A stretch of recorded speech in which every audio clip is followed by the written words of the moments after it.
Um. mm, mm.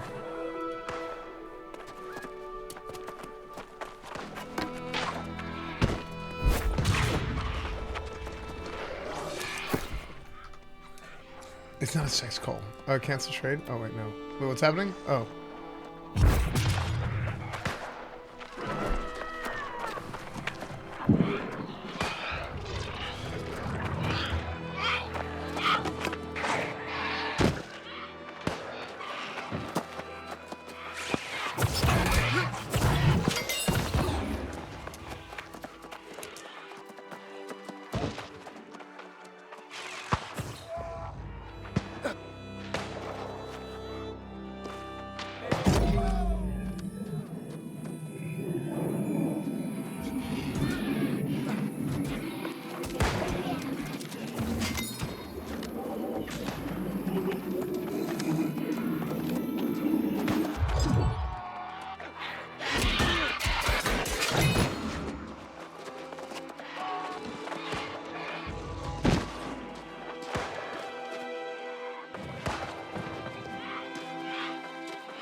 Can you tell whoever is on the phone that I say hi?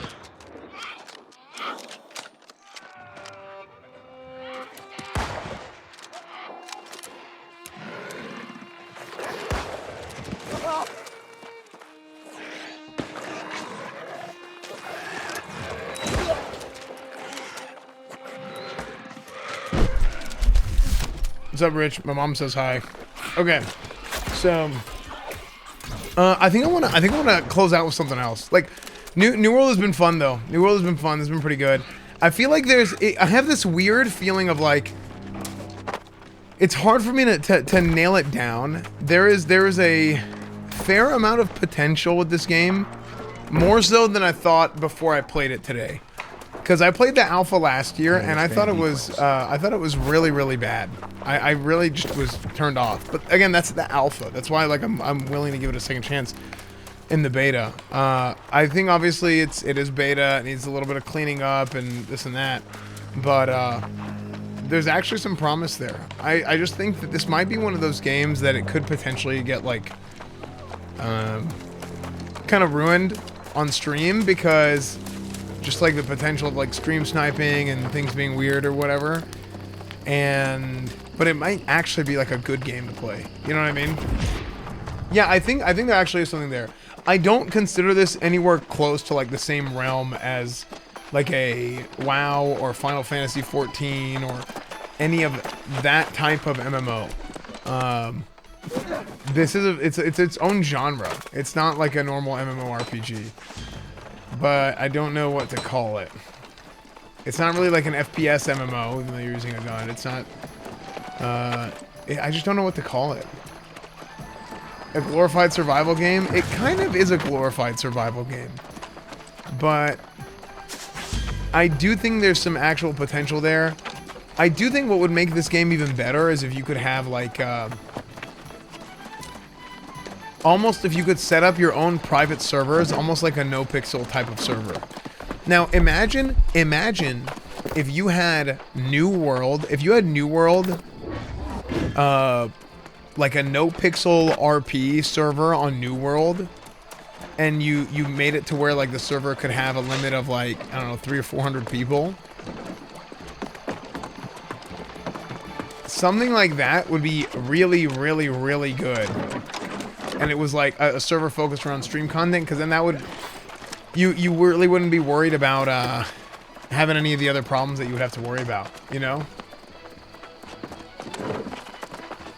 Like, this game does have a lot of RP potential, but it would have to be like heavily moderated. And that's why, like I said, no pixel, right? Because that's, you know, that's what they do. But I feel like it would have to be that type of thing.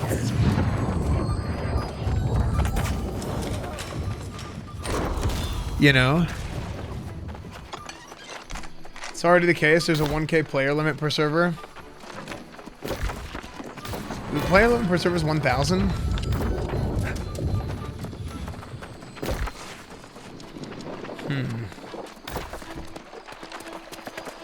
Cringe Lord, Gangers, and Snipers would ruin it. Yeah, that's what I'm saying. That's why, like, that's why it would have to be something like No Pixel, right? Where it's, like, heavily moderated.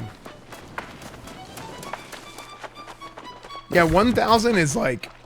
I mean, even original vanilla WoW server population was capped at 3,000. So, 1,000 is really small per server.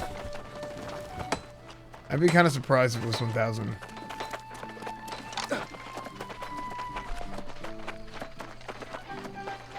Snipers running for everyone again. Yeah. That's what I'm saying. That's what I would worry about with this type of game.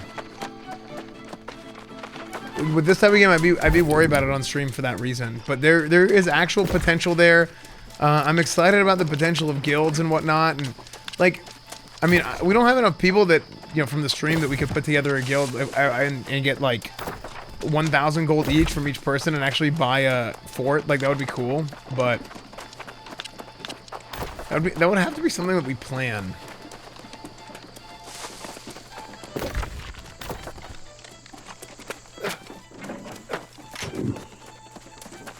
I have some thinking to do on this, but so far, I think New World has some potential, and I think it could be fun.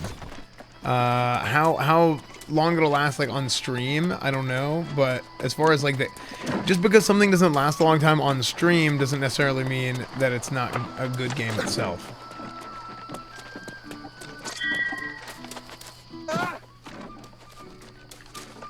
You know?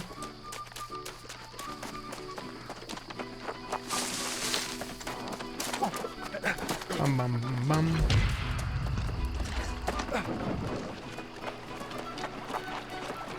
The two-handed maze is a lot of fun. Yeah, we have to try that. It's like Ross where it's not really good this room. Yeah, maybe. I mean, today has been fine. I mean, I think it could be fine. I'm just saying, like, it could either be really good or really bad. That's basically how I feel. Master Fisher Ruby up in Everfall will appreciate seeing a fresh face to trade. She's a real... Catch a fish. The fishing is amazing in this game. Look at this. Watch the fishing. Oh, whoops. That's not how you fish.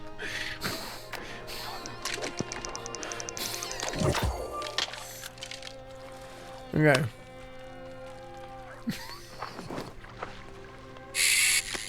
Okay, and then you have to hold it to reel, and there's tension. You see that? That green? There's like tension on it. And if I hold it, it can break, and I gotta let go. And you catch the fish.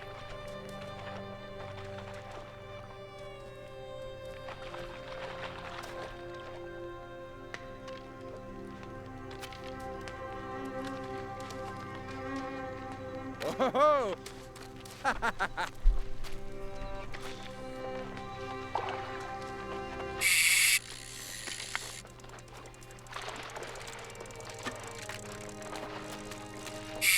See, but I can break it. Line broke. See it, because I pulled it too far. It's pretty cool. What's up, Popovic? So I didn't see that game, but I'm back to Arizona. Oh, nice. What's up, dude? Yeah, this game's pretty good. Better than I thought. I went from... The main reason I was playing New World was because I'm like, okay, it's something new and I should probably play it to check it out and give my opinion on it. I went from that to... This thing's got some potential. Is it personally going to be my type of game? I'm unsure. Wait, are you dead?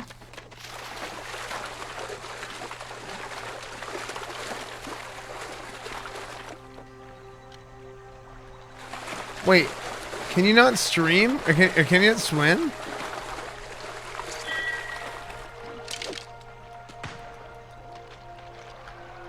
I'm locked into an animation for fishing. Okay, well...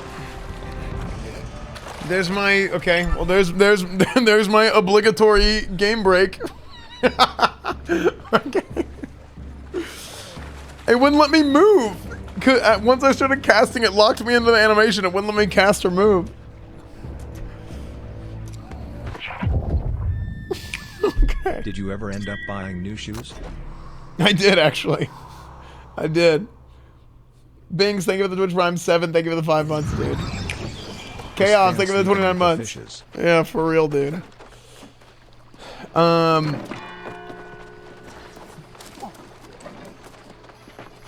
Guessing diving will be a thing. Yeah, I mean, I think they gotta add some form of swimming now. If they added a Warhammer that was strong against heavy armor, I think they kind of have that, right? I don't know. Chat, what do you guys think? Just from watching, what is your guys' opinion so far? Or maybe those of you guys who've played it.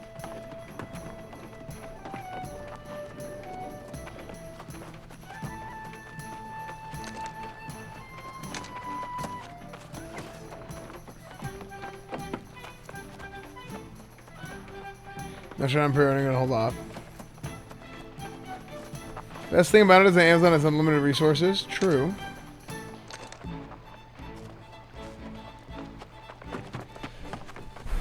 Yeah, we'll see. I think this will be a game that it could be fun for a few weeks. Is there standard roles like healer, tank, DPS? Not really. It's not anything like a normal MMO. I almost don't even want to call it an MMO. It is an MMO, but it's nothing at all like a normal MMO RPG.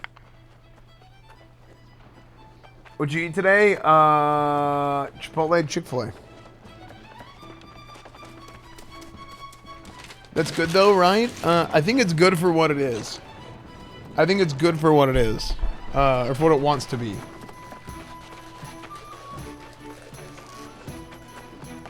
It's literally RuneScape. Was RuneScape like this?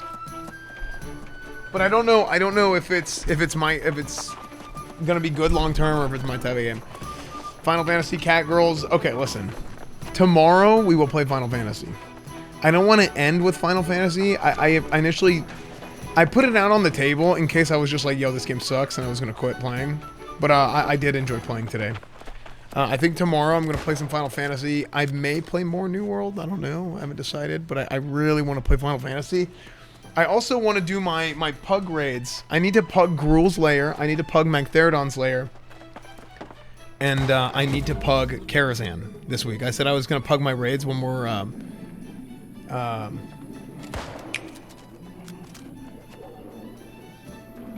one more week, and then maybe I'll start raiding with my guild raid again. I don't know what's gonna happen with WoW on stream. I don't know what's gonna happen with me and WoW on stream, because I might take a break from streaming WoW in general, and then mostly just be streaming WoW either on my alt whenever I do like late night arenas. Those have been really fun. People have been really enjoying that. Or maybe I'll just like if I go back to raiding with my guild at least until the new raid content comes out. Oh wow, Andy. Well, I mean, I would just stream it on my alt or whatever, maybe. Like I'm already planning on streaming it less. This is just something that may happen. I don't know. The time you did a community arena tournament was very good. Yeah, it was actually the one we did on Asm's channel. I do want to host tournaments and stuff on my stream. I really do want to do that. Why aren't you raiding with a guild for stream content? I wanted to pug it.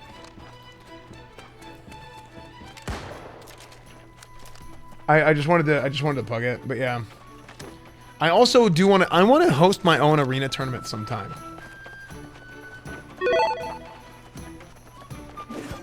I want to host my own arena tournament sometime. I think it'd be really fun.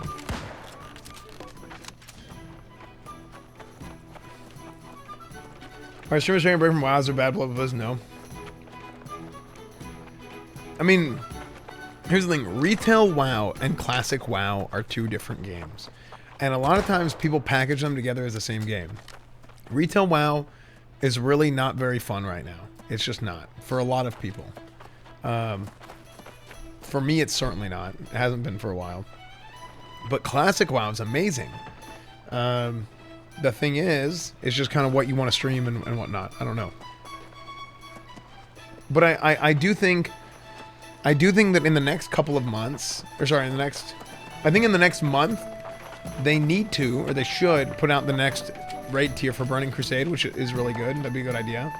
I think there's 0% chance it takes longer than 2 months. But it probably should happen next month. You got any corn with Andrew this week? I don't know about this week. I was planning on it, but there's a lot going on. WoW's far from dead. Yeah. Anyone who tells you WoW is dead or anything even remotely close because of streamer this or that, it doesn't matter. The numbers on Twitch, they matter, but it's so little. And a game like WoW, like, this is just the reality of it. Classic WoW has a lot of people who play it that are just like not on Twitch, or they like just hate streamers, unfortunately. So that's why that kind of is what it is, and that's always been what it is. But if you look at a game like Final Fantasy XIV, Final Fantasy XIV is huge. It has a ton of players. It's always had a ton of players. Not always, but it's had a ton of players for a long time. But it was tiny on Twitch.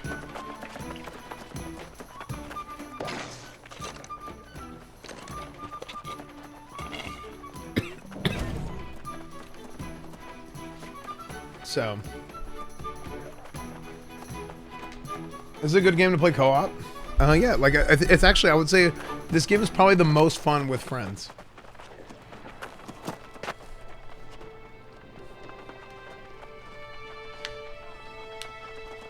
Yeah.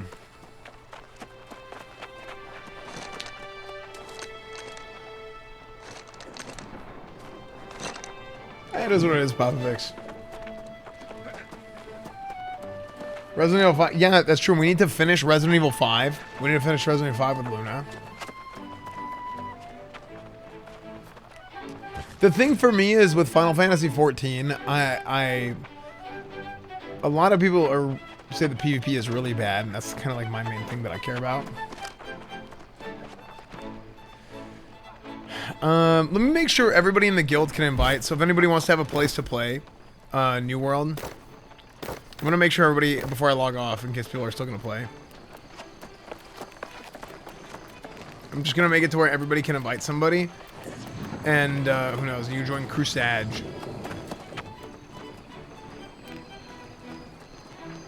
Heck. Members. Yeah. I'm not ending stream, by the way. I'm just thinking maybe we go play something else for a little bit, or maybe I'll end. But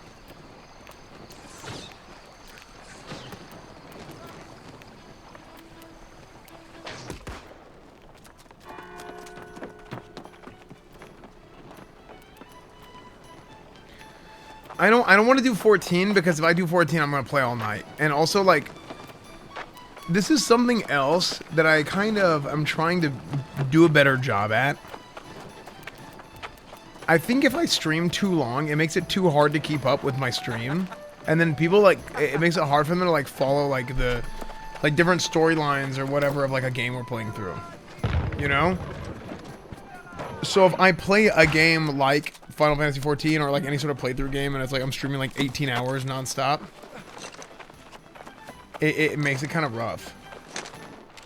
But, like, if I'm doing something like League, or let's say I'm doing WoW stuff, or maybe even Madden to some degree, it's a little different.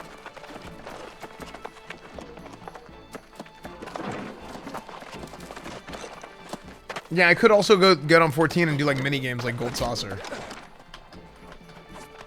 There do be VODs. Yeah, that's true. But also, like, it's hard for people to keep up, right?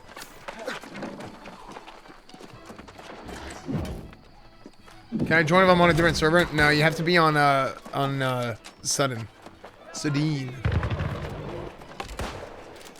Okay. Incoming 4 hours of Triple Triad. I'm not gonna play Triple Triad for 4 hours. Madden 20 or 21? 21. Dude, hey, I have a lot of plans.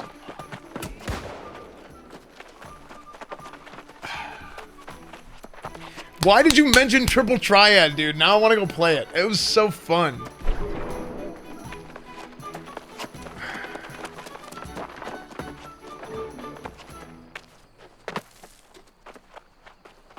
I'm not addicted. It's just fun, dude.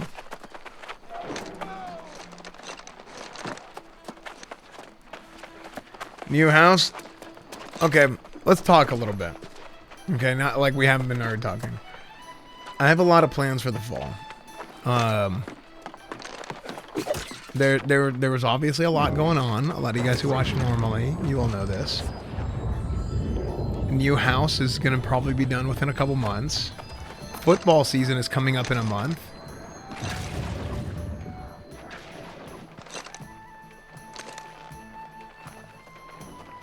I'm shadow banned. You're not shadow banned.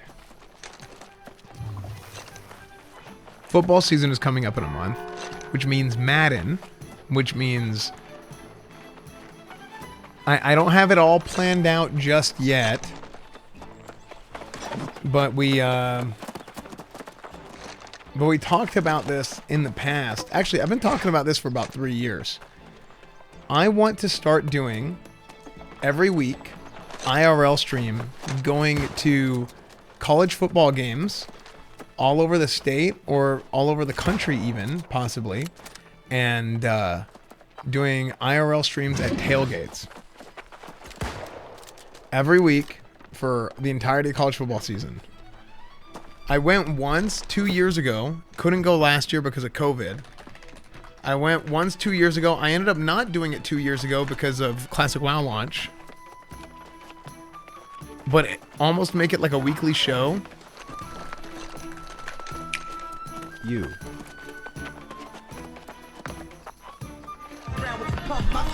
I went with BJP actually. So I would love to do this every week and just go to different colleges. We're at the indoor facility here at SMU, this brand new indoor that they built a couple years ago. So it would be really, really cool. Maybe do a Cowboys game. I think doing college, keeping up with the theme of college would be good. But also, then again, maybe one of the weeks I'll do back to back, like I'll do both days.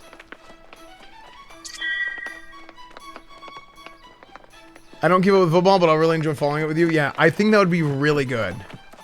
Like, dude, and also here, I'm in Texas, man. Like, I'm in Texas. I'm in God's country. That's where I am, son. Like, first off, you guys know I love football, right? I love football. I love IRL streaming. Why not bring it together and give people, like, an experience that a lot of people on Twitch don't really get, right? Especially people from different countries and whatnot, and see, like, what the hype is, like, with, like, the football atmosphere, college football atmosphere and everything. Right?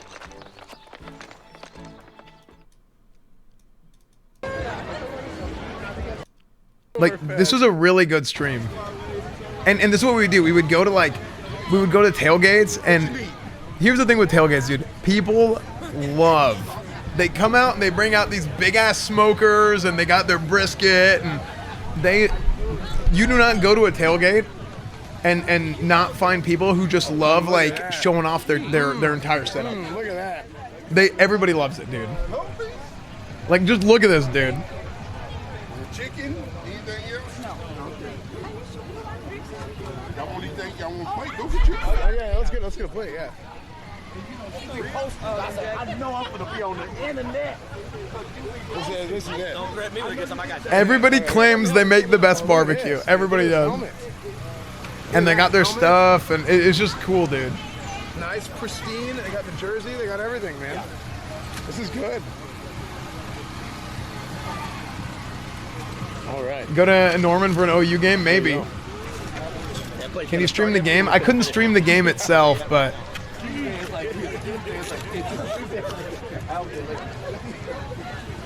This is probably going to be a lot better. Let's get some ribs. What do you guys think about ribs?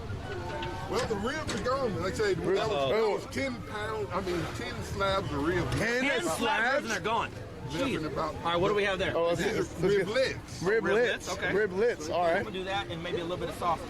Okay. Yeah, I'll get a little sausage too. Try a little bit of both. Like, isn't that good? What's up, Jessica? Holy cow! Thank you very much. How long you been cooking? Man, I'm a country boy. Oh, okay. Oh, okay. You've been doing this all your life. Yeah. There you go. Hold up, man.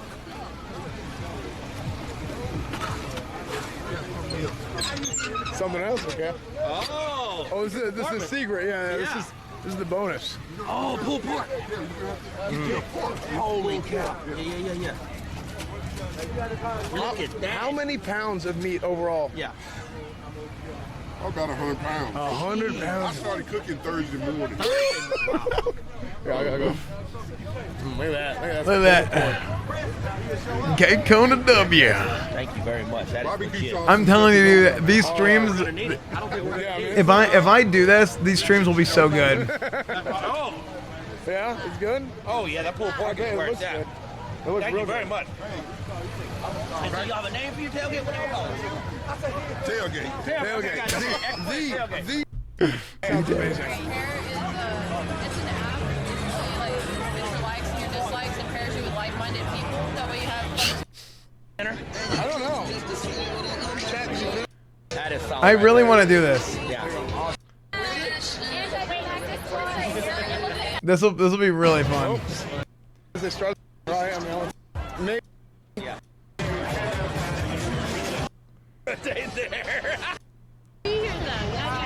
That is unbelievable. They just keep, throwing money.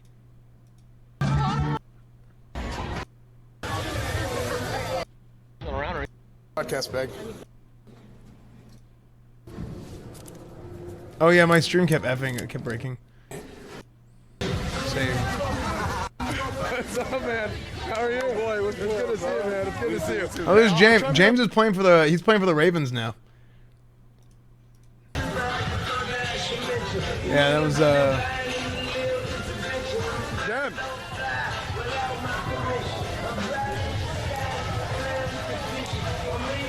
dude. I'm college football, man. It was so fun. What's up, man? Work like How are you? Boy, what's good? working on staff and doing all Hey, that. I'll try and be It was outside stressful, in a minute. but That's James, man. it's gonna be kind of good. That's James Brush. Dude, he's been killing it. He was, This is the year he was before he one got of our first drafted. signees. Yeah. They go, hey, how are you? I'm doing good. I'm doing That's one of the good. kids' parents. Hey, good to see you. Yes, I remember. Yeah, I am. I saw Braxton right there. Yeah. But yeah, no, I'm doing a live stream right now. Oh. So yeah, you guys are all good. It's great to see you guys. Yeah, that's right. We'll see you guys. Yeah, yeah, yeah. Those your parents? Yeah, those are my parents. Yeah. That was one of the kids' parents that like I helped recruit. No, so guys, I used to work in recruiting. Okay. SMU, white Esfando. Okay.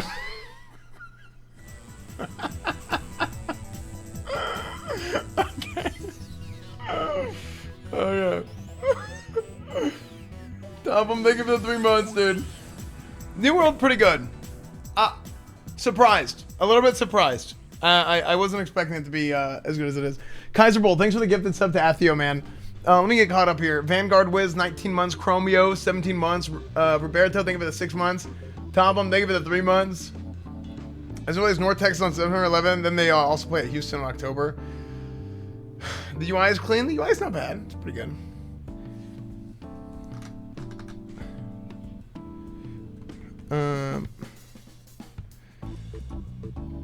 Dome, dome, dome, dome, dome.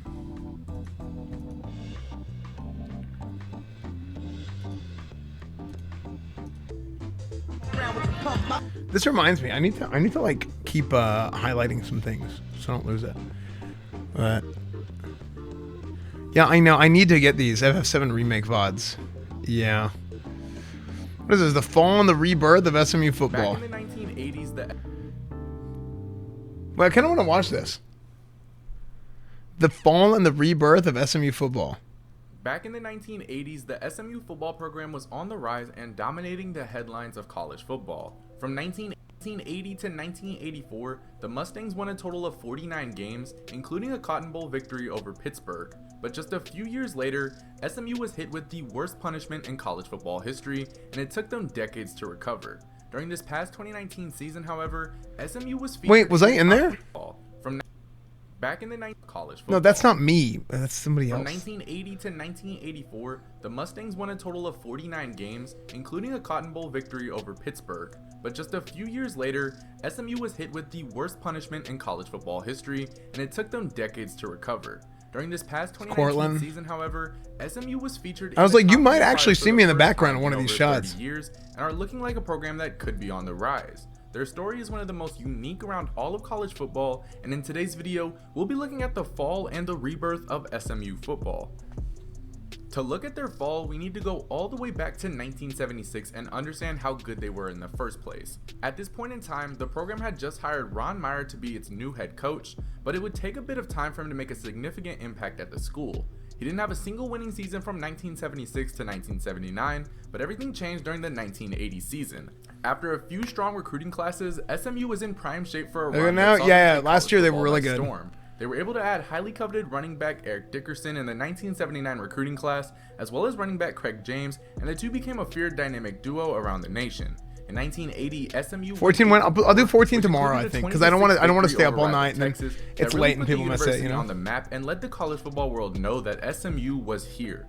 The team didn't hit their full potential, however, until quarterback Lance McElhaney took over as the starter. He wasn't the most talented passer in the world, but what he could do was run the option to near perfection. And with him, Dickerson, and James, SMU had themselves a dominant offense that could run the football on anyone. However, for the upcoming 1981 season, SMU was put on probation for recruiting violations, and they couldn't compete in a bowl game as a result. Despite that, the team went 10-1 with their only loss coming by 2 points to Texas. After this season, things were going to change fast for the team. It seemed like out of nowhere, head coach Ron Meyer decided to leave the program to take a job with the New England Patriots as their head coach. But SMU didn't miss on their next head coaching hire, as they appointed Southern Mississippi head coach Bobby Collins. With bowl eligibility back in 1982 and a brand new head coach, SMU finished the year undefeated with a bowl victory over Dan Marino and Pittsburgh in the Cotton Bowl to finish number 2 in the AP poll. The only thing that prevented the team from being able to compete for the national back in the day, was a tie with Arkansas in the final week of the regular season. After this season, both Dickerson and James graduated. Old football, people would celebrate, and like there was just so much like showboating. SMU didn't miss a single beat without the two, going 10-2 in both 1983 and I swear, dude, the NFL made football so boring. The Southwest Conference title and winning the Aloha Bowl over Notre Dame in 1984. However, SMU soon became under investigation for even more recruiting violations from boosters and assistant coaches. A former showboating now, yeah, but not like it was. Would later confess that SMU was paying him and his family to attend the university. Sean was from Pittsburgh, Pennsylvania, and his family was paid to move out to Texas, and Sean himself received payments from the university. The result of this, a 2-year Esfand, will you marry chat if you're single by age? Yes, I'll marry all you guys if I'm single at 70. Scholarships for What's up, Zalgratis? And only 15 for 1986. However, even after saying that they were going to clean things up and even banning boosters, SMU had still been paying their players even after this punishment, and that would be revealed by David Stanley, another former player for SMU. Now, David Stanley dealt with injuries and substance issues that resulted in him getting kicked off the team and eventually from the school in general. It wasn't until all that happened that he went on to 60 Minutes and told the world that he was paid by SMU as well. With even more evidence in place, the fate of SMU football was determined and the final nail was hit into the coffin. SMU received the death penalty, and this would be the most harsh penalty in all of college football history. No operations for a full season, no scholarships, no recruiting until 1988. This basically like killed SMU in the 80s, and it took like 20 years to recover. Players, lost recognition, lost respect, and they just lost their program. The scandal was just so deep, there were so many people involved in it and so many different players who could have been paid, and it even involved Texas Governor Bill Clements at one point. After this, SMU was not the same for a long time, and to say that the death penalty destroyed the program would be a massive understatement. Once play resumed in 1989, Bobby Collins was Welcome no to longer Texas, the coach and was son. replaced by three-time Super Bowl champion Forrest Gregg. But by the time SMU kicked off in 1989, there was little to no true elite talent on the team, and in Gregg's 2 seasons coaching, SMU won a combined 4 games. There were a few famous games in this 2-year span that involved SMU, including their first win back against Connecticut. This is a very comprehensive video, dude. And then also losing 95-21 against rival Houston. Now, after Gregg revived the program and got them off the ground, SMU bounced between 3 head coaches from 1991 to 2007. Tom Rossley, Mike Cavan, and Phil Bennett. None of them had too much success on paper, as Rossley only had 2 out of 6 seasons above 5 wins, and the best from Cavan and Bennett was a 6-6 finish in 2006. It was also during this time frame that the Southwest Conference dissolved in Coach Jones came in, and SMU moved on to the Western Athletic Conference. The Southwest Conference dissolving was something that hurt the university, as there was just some prestige and something special with the conference. Being in the conference around schools like Texas and Texas A&M offered some competition and exposure that other conferences just couldn't provide to the school at the time, and that became more apparent when the Power 5 grew to become a thing. SMU would later transition and move conferences once again in 2005, this time going to Conference USA. Conference But this is when USA. things began to look up for SMU. After reaching out to alumni and making changes in leadership, SMU was able to hire a head coach that proved to be a huge success. The Mustangs hired June Jones Coach in 2008 Jones. to be its head coach, and he had just completed a successful tenure at Hawaii. What resulted from his hire turned out to be the most success SMU had seen in decades. From 2009 to Cole 2012, SMU had 4 winning And man- seasons, no, 2 that's bowl Aldrich victories, Robinson. and won a total of 30 games. Their most in any 4-year span since the Zach 80s. Line. While Dude, the amount of NFL players on that roster. Dude, I'm telling you, Coach Jones, so he was at Hawaii for a long time and killed it. Like, this is whenever they had, like, who they have at Hawaii whenever he was there? They had Devon Bess. They had 3 1,000-yard receivers in college in, like, the early 2000s. Colt Brennan. Yeah. Colt Brennan, Devon Bess. Who else? There was other. Why can't I remember the other 2 receivers? Who were the other 2 receivers?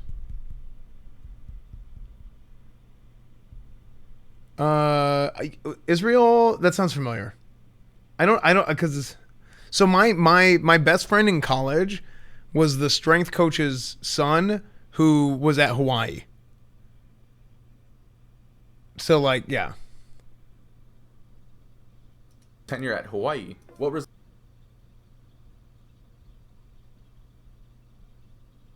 resulted from his hire turned out Wait, to be Rip the most Colt success- Brennan?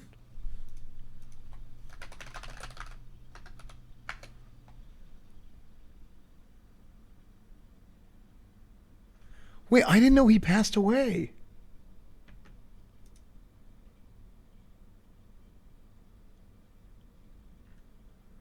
That's crazy. I didn't know that.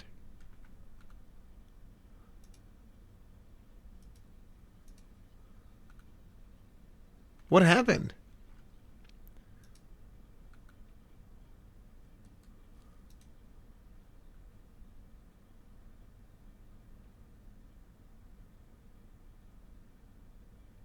Drugs.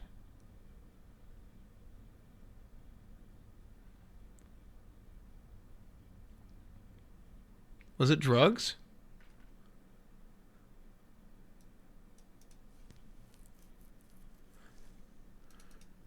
Fentanyl. What is fentanyl? Pain meds.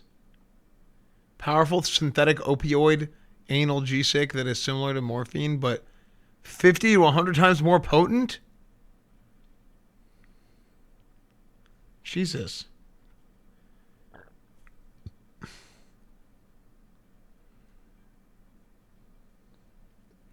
Yeah, I know he got in a car accident at one point, but that was years ago. It was like 10 years ago.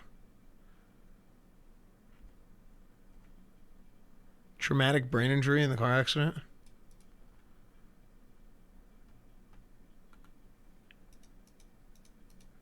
That's wild. Yeah, dude. Colt Brennan had the rainbow visor, didn't he?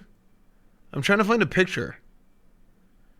Didn't Colt Brennan have like the rainbow? Didn't he have a rainbow visor? I remember him always wearing a visor.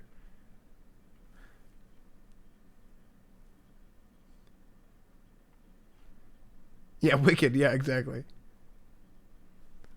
I can't find a picture of him with it. That's crazy, man. Colt Brennan was so good in college. On fentanyl, you could literally cut your leg off and you wouldn't feel a thing. What? SMU had seen in decades. From 2009 to 2012, People cut heroin with it to save money and it kills people. Oh, really? Oh, wait. So this is what this report says.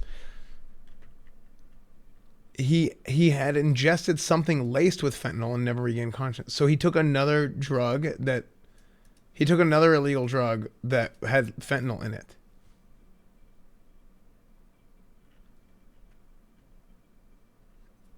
It's so bad. Don't do drugs, chat. It's bad. and he had just Drugs are completed a bad. success for SMU. Okay. After reaching Sending out out to to Mac alumni Miller. and making changes in leadership, SMU was able to hire a head coach that proved to be a huge success. The Mustangs hired June Jones in 2008 to be its head coach, and he had just completed a successful tenure at Hawaii. What resulted from his hire turned out to be the most success SMU had seen in decades. From 2009 to 2012, SMU had 4 winning seasons, 2 bowl victories, and won a total of 30 games, their most in any 4-year span since the 80s. While Jones didn't last too much longer at SMU and coached his final game in 2014, his impact was felt. Jones was able to recruit plenty of talented guys that weren't at the level SMU had seen in a while.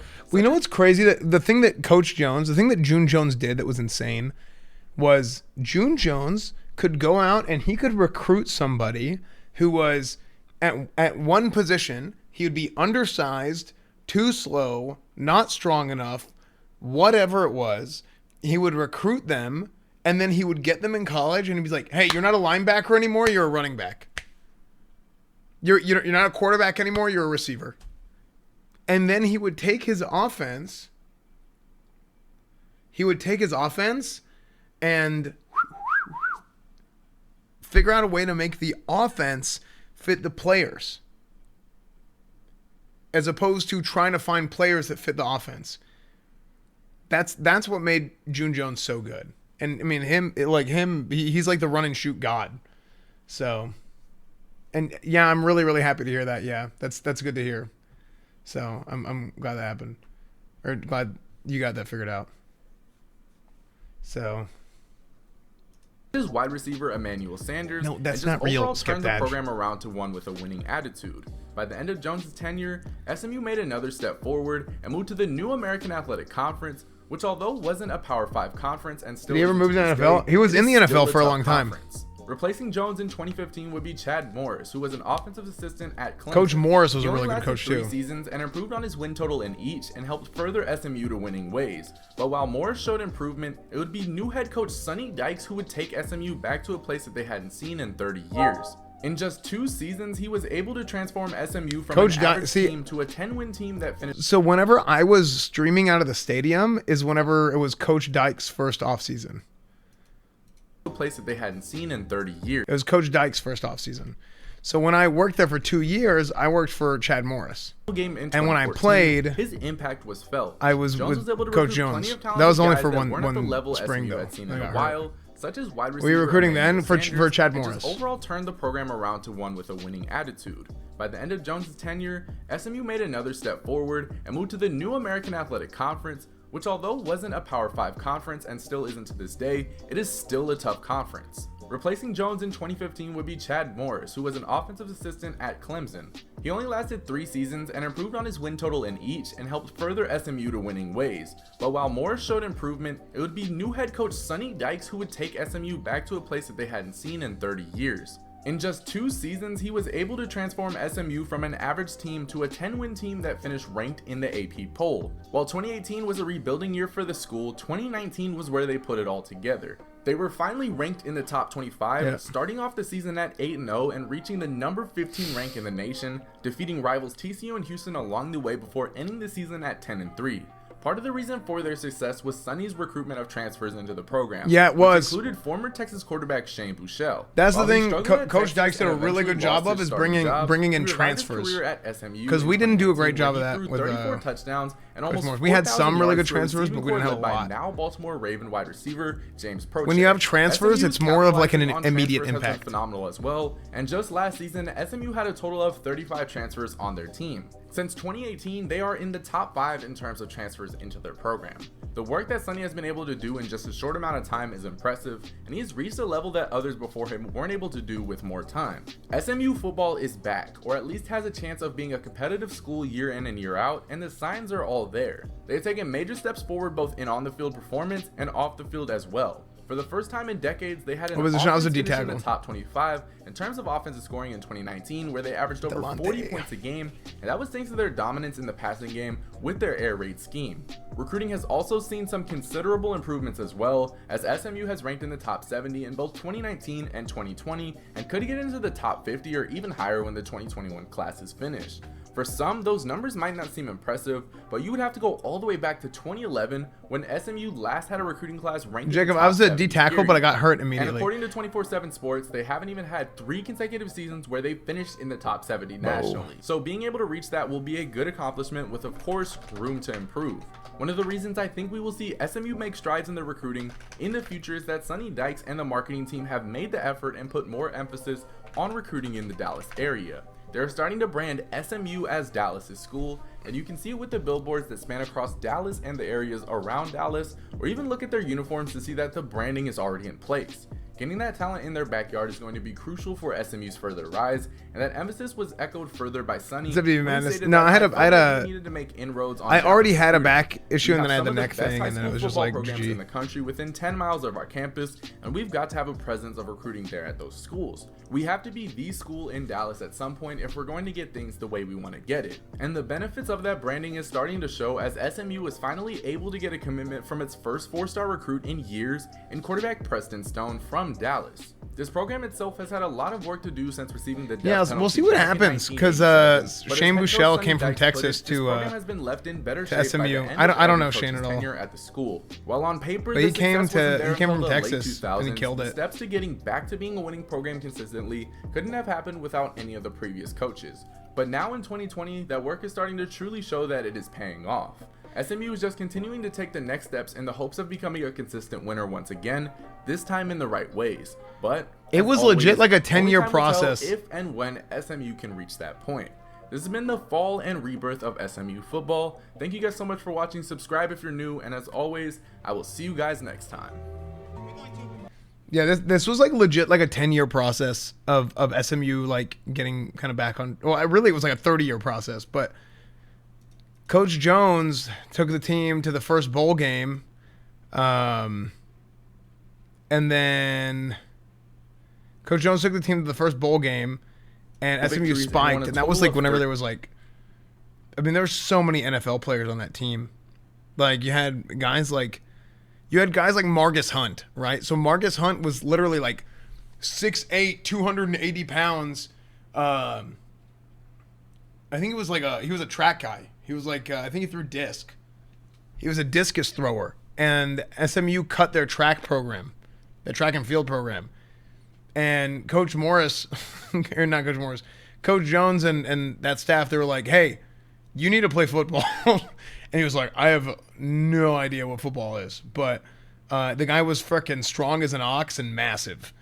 And just a freak of nature, just freak athlete. And ended up playing D end, and he's still in the NFL. Is he playing for the Colts? Or no, he's back with the Bengals, isn't he? He's on the Lions now. Where is he? Where's he playing now?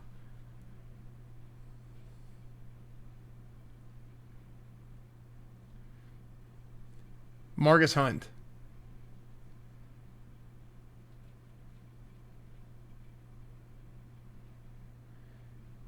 Madden today? Dude, you guys got me freaking started on football, didn't you? Proud of some of you along with you guys, man. What's up, dude?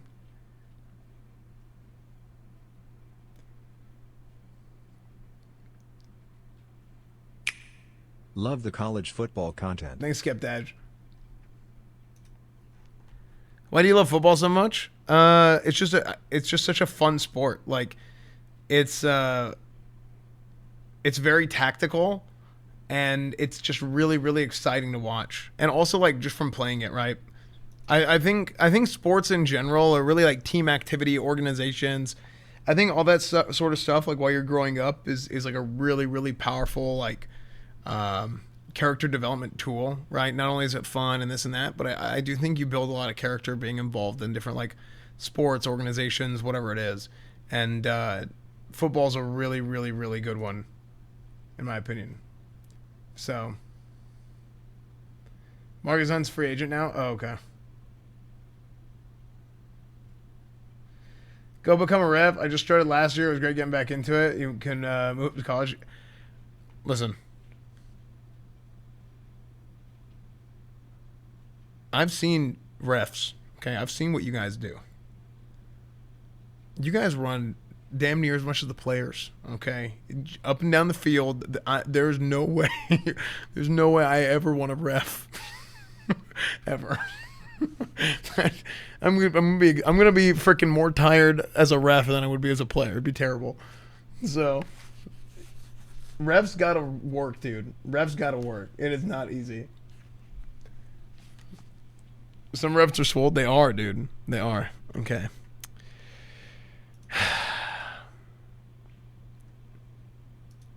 I can't believe you guys did this to me, man. It's midnight.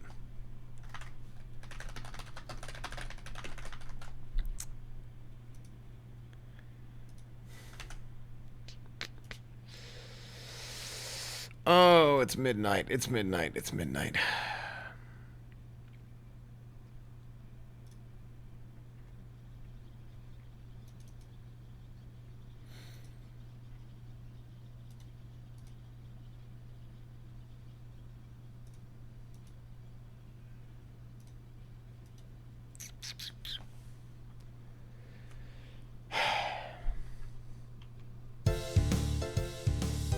Guys,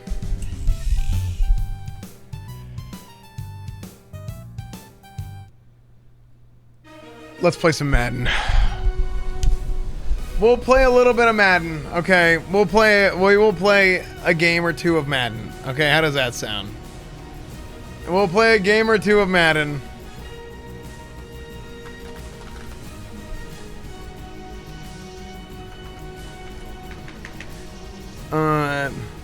NFL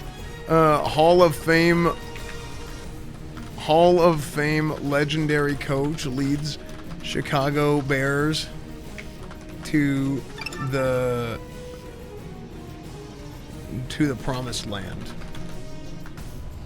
Okay. Okay, we'll do a little bit of Madden. We'll do a little bit of Madden. You guys got me freaking going, dude.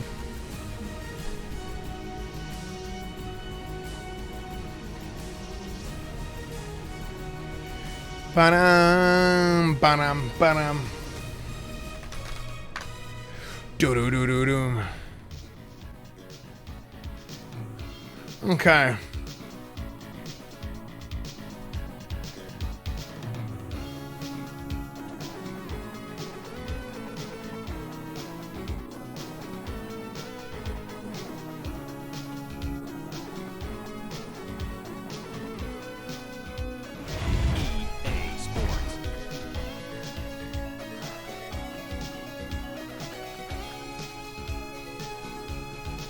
Action Jackson, thank you for the prime.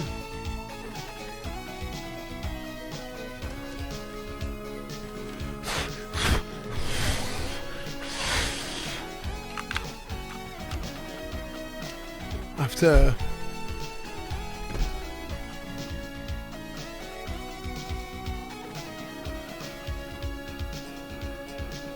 Posting on her.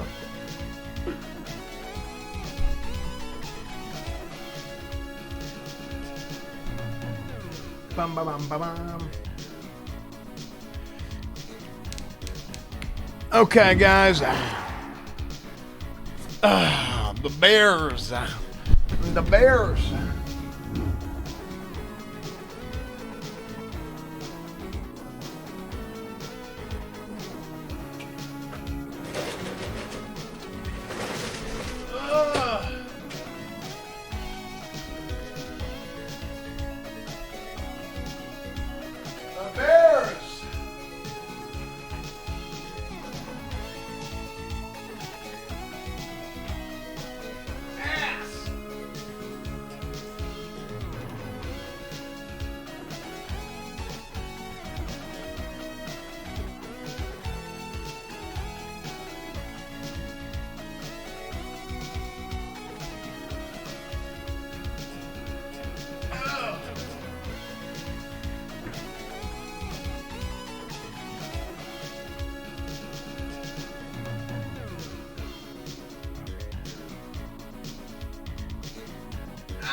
I hit my toe.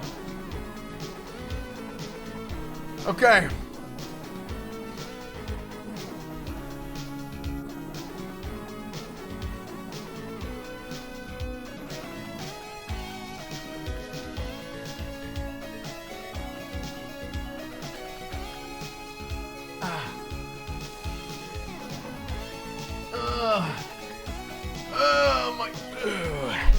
Ooh, I hit my toe. Ooh, frick.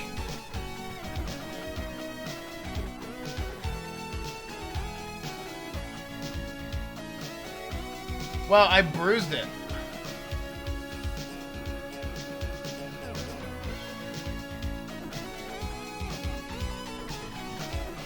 Oh, big toe damage.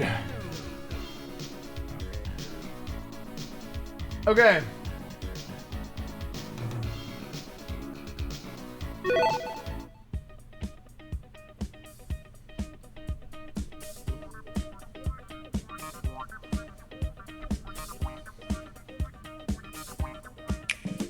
First time viewer here, love the stream so far. What server is this? Ledger, thanks for 39 months, dude.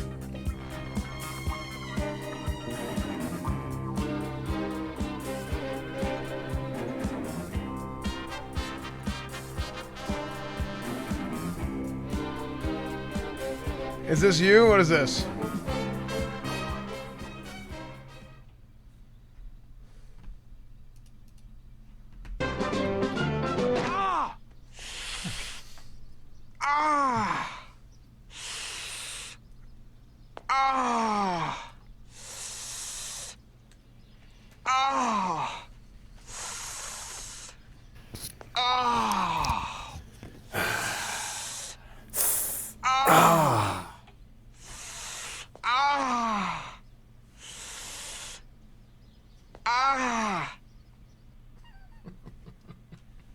It's a classic.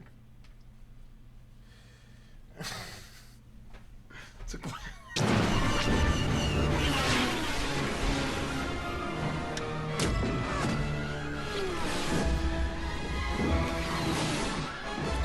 Well, I haven't seen this.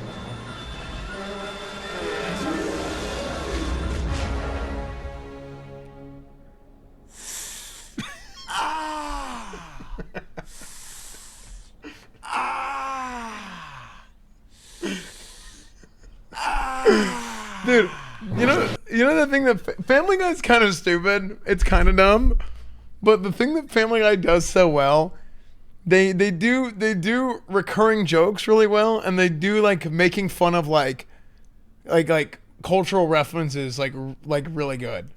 Yeah, they do callbacks well, and they do they like in terms of like pop culture references and stuff. It's really good.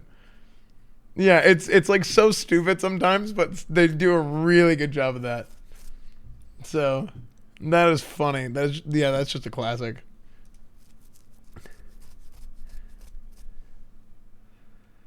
So recently it's been bad. Wait, is this? I thought. Wait, are they still active?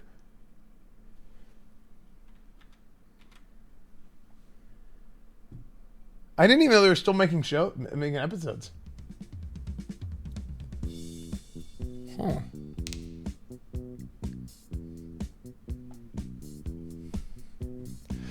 Guys, it's football time, boys. Let's give a little bit of an update on the current status of the season. Okay, we're gonna open the tables tonight for a few games. Currently, the Chicago Bears are 3-1 and leading the division. And I'll talk a little bit about football and how football works because we're just switching sections. So there's some people here who might not really understand football that well, but I'm going to explain it so that you guys kind of know what's going on, and then you can just keep watching the game and you'll understand it over time a little bit more and more. So we're in the 2022 season. Mentor. Now I'm the mentor. Okay, now I'm the mentor. So,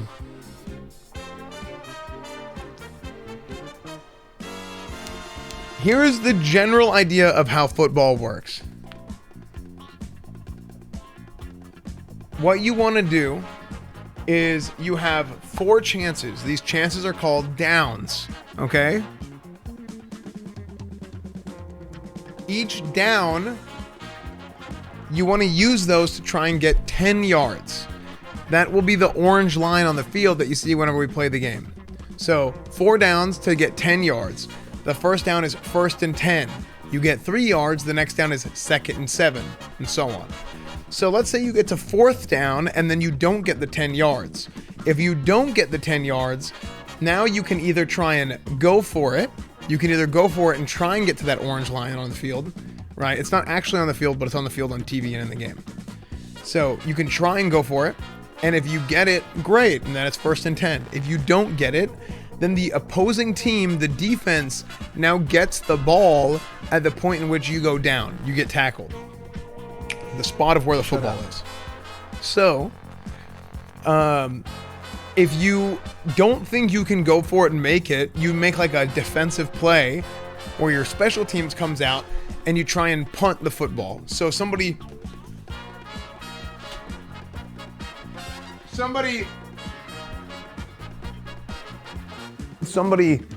snaps the football, okay? You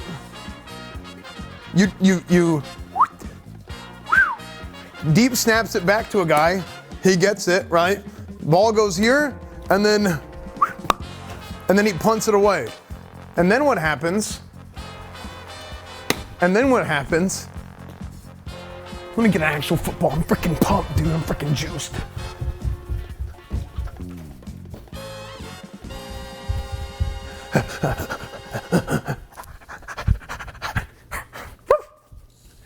Okay, where's my dog? Or where's my ball? I'm tired. Running down the stairs was hard. I should end stream.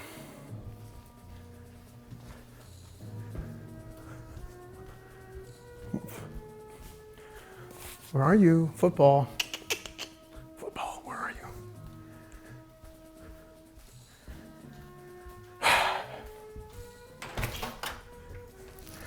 Hey, yo, football, where you at, dog?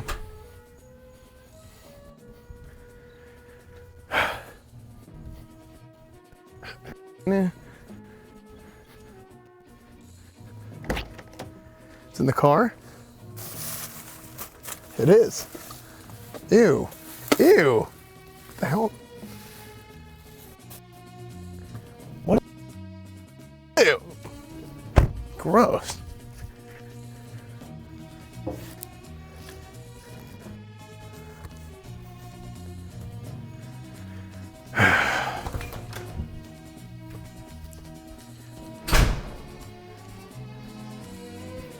Why is this ball so sticky?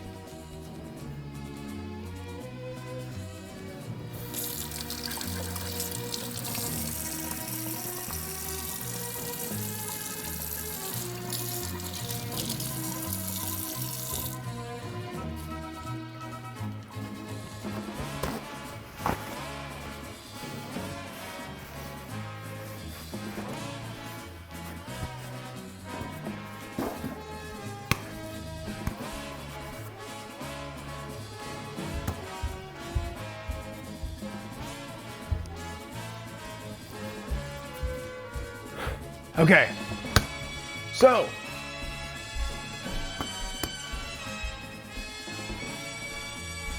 football, right? You take the ball and then, right? And you, oh, it popped. No, I'm just kidding.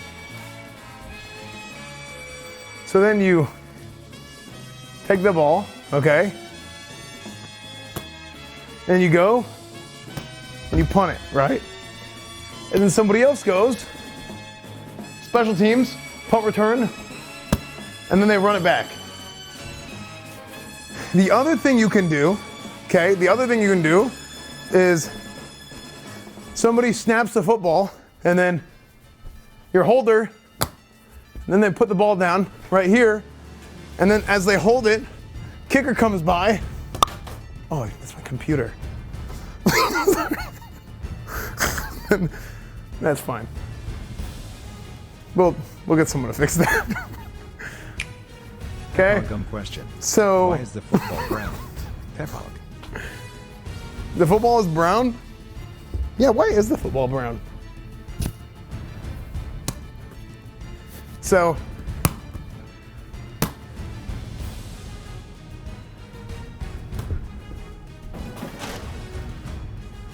touchdown. United States national football team. Okay.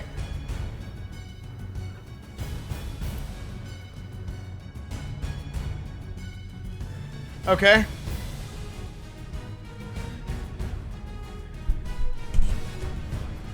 It's pigskin. Okay. So, does that make sense? Meat House, thank you for the 8 months. Oathkeeper, thank you for the 5 months. They were originally made of pigskin and they would boil it, making it like a leather. That's where the coloring comes from. Oh. So. Chat, did that help?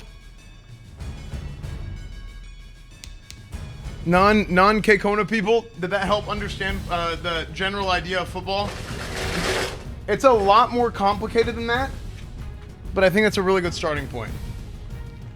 What's up, anxiety? Greetings, greetings. Dion Muldrow. Coach, have you watched the film from last week's game? Man, that secondary was locked down. It was the best game I played in a long time, and I feel like I'm coming into my own, you know? Another game like last week, and man, I feel like I've arrived. Guys, Dion Muldrow. Dion Muldrow, he's the rookie safety that we drafted this year. That he was a little bit slow.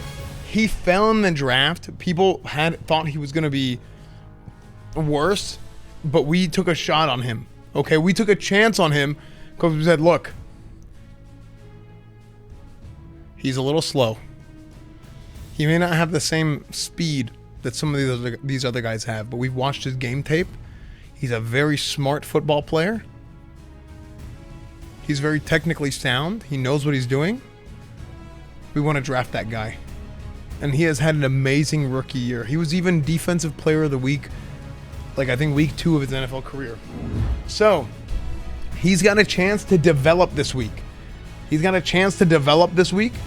If he makes one big play, that is an interception, a forced fumble, fumble recovery, or a sack, or a TFL. Wait, I think it's, I don't know. So that's a big play, or we hold the Dolphins to less than 200 yards. Right now the Dolphins to see how you can improve your team. The Dolphins are 2-2. We're 3-1.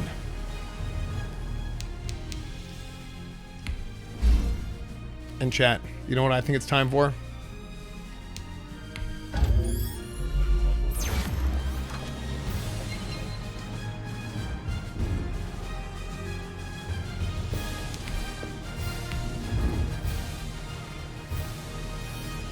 I think it's game time.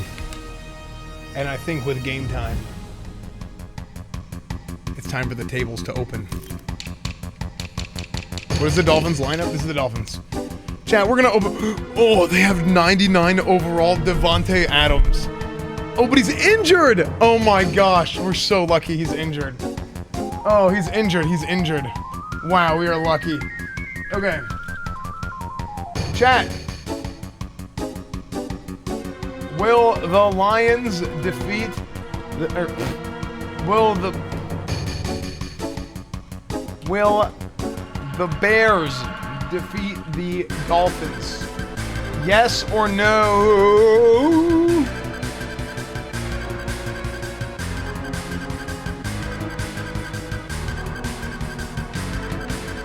Two minutes on the tables.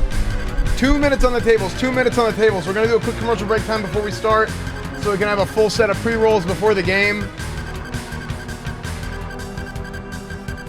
Dude, some of these folks, dude, they just try and doubt for the clout, dude. Disgusting, disgusting behavior. Hello, Chad fan. It's Esfand Chad. Tua Tagovailoa. Will Fuller, Devontae Parker. They got some speed. They got some speed. Wow, we are actually so lucky that Davante Adams is injured because he would torch our secondary.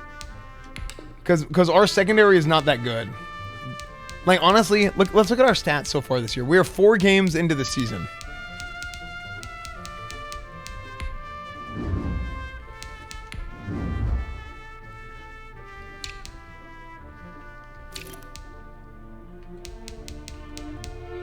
And Justin Fields has thrown 9 interceptions. Okay, we've thrown a couple interceptions this season, okay? We may have thrown more interceptions than touchdowns, which means we have thrown the football to the other team more than to our own team. But the rookie running back, Brian King, is killing it. Killing it. Okay. The Bears. Taysom Hill are the new secret weapon that we signed. He runs the ball. He catches the ball. Taysom Hill has been great for us. Dion Muldrow. This is our guy. Where is he at? This is a rookie. He has 7 tackles this season after 4 games. 1 tackle for a loss.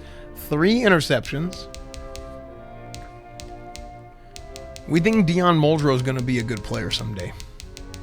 He's a little bit slow, but he'll be okay. Esfand POV 2 interceptions a game. Okay, dude. Chat, look, I guarantee that we might win this game. Possibly. Advanced settings.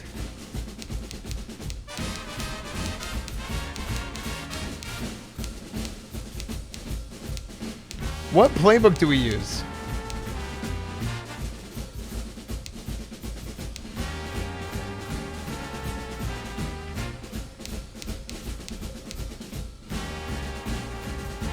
Yeah, the safety is 5'9". He's short, he's slow, but he's got heart, okay? Is there an offensive playbook that has a wildcat where the wildcat throws the football?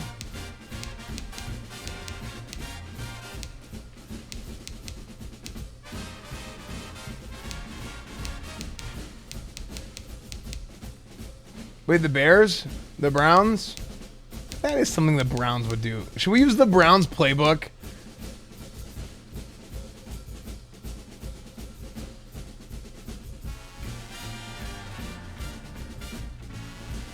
We're going to use the Browns playbook. Let's get after it.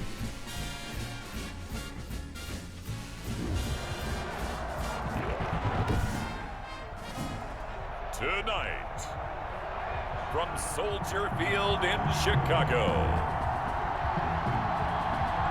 it's week 5 of the NFL. I want my point. EA Sports.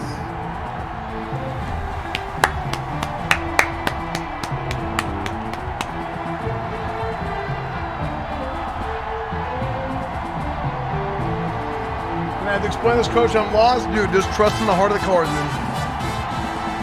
Wait, that's Yu-Gi-Oh! It's the Chicago Bears taking on the Miami Dolphins.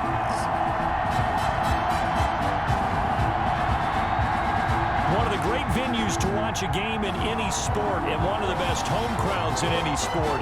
Soldier Field in Chicago. The scene a few moments ago, here it is. It's unlike any other in sport as both teams made their way out of the tunnel.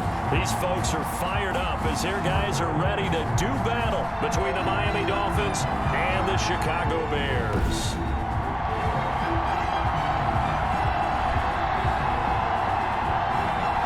With Charles Davis, I'm Brandon Gaudin. And Charles, you look at this Bears team entering play. They were winners last time out, so they'll be looking, Charles, to make it 2 in a row. And what I enjoyed when I watched their game tape and their victory last week is they put it together in every phase. Good offense, good defense, and some key plays on special teams. Let's see if they can get that 2nd win in a row. Meanwhile, for our visitors, the Dolphins, they were losers their last time out. They're going to try to get back in the win column, but obviously they're going to have to do that in a hostile environment. And sometimes it actually works to your advantage. Now you've got to band together your team, the us against the world mentality. Let's see if they can use it and get a victory.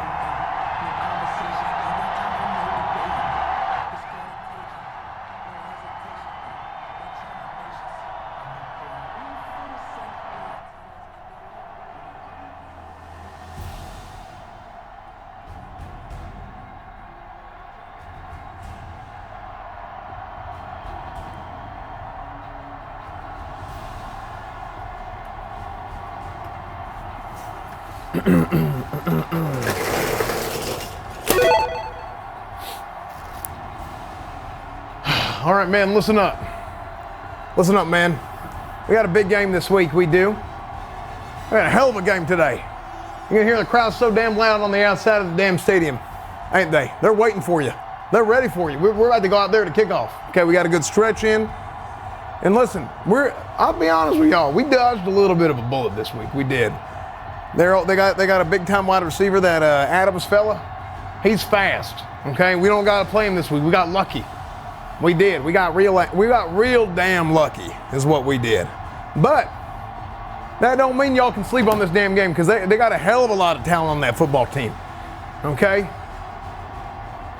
Roquan Smith, here's what you need to do, son. You got to go out there and you got to lead this defense. Okay? We got some young folks on this secondary. Some of y'all folks have stepped up. Okay? Some of y'all folks have stepped up, and that's been pretty damn good. But there's been a few of y'all who've been slacking. Okay? Smith, I need you to go in there and you gotta put the damn team on your back. Okay? The rest of y'all, you gotta go out there and you gotta fight for each other. Okay? We lost the game. We're 3-1. It ain't the end of the damn world. Okay? We won last week. We had a good bounce back. You don't want to go through there, and you don't want to make no damn mistake.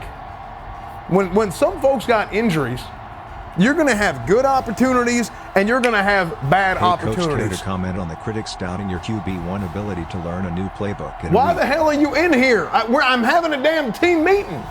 Get your ass out of here. There ain't no damn media in here during the team meeting. Jesus Christ. Okay. Listen. Here's what's going on. We're going to go in there. We have got to stop the passing game. They got a young quarterback themselves. If we can get to the quarterback quickly, that's going to do wonders for the rest of this game. It is. Offensively, hell, 7 touchdowns, 9 interceptions. Hell, I could play quarterback better than that. Listen, we know you had a big year as a rookie, and you know everybody in the world's how great Justin Hill leads the Bears to the playoffs, this and that. Well, you know what? You still ended the damn season with a loss, son. Look, I know I ain't here to burst your damn bubble right before we head out there, but you got to step up. This team, we trust you, son. That front office, they trust you. That coaching staff, they trust you. Them fans, they trust you. But it's real easy in this league to lose that trust, son. And if you go out there and you underperform for too damn long, it's real easy to go from being somebody's best friend to somebody's ex-wife in this league, okay? So remember that. Go ahead and break them out. We got a game to win. Let's do this.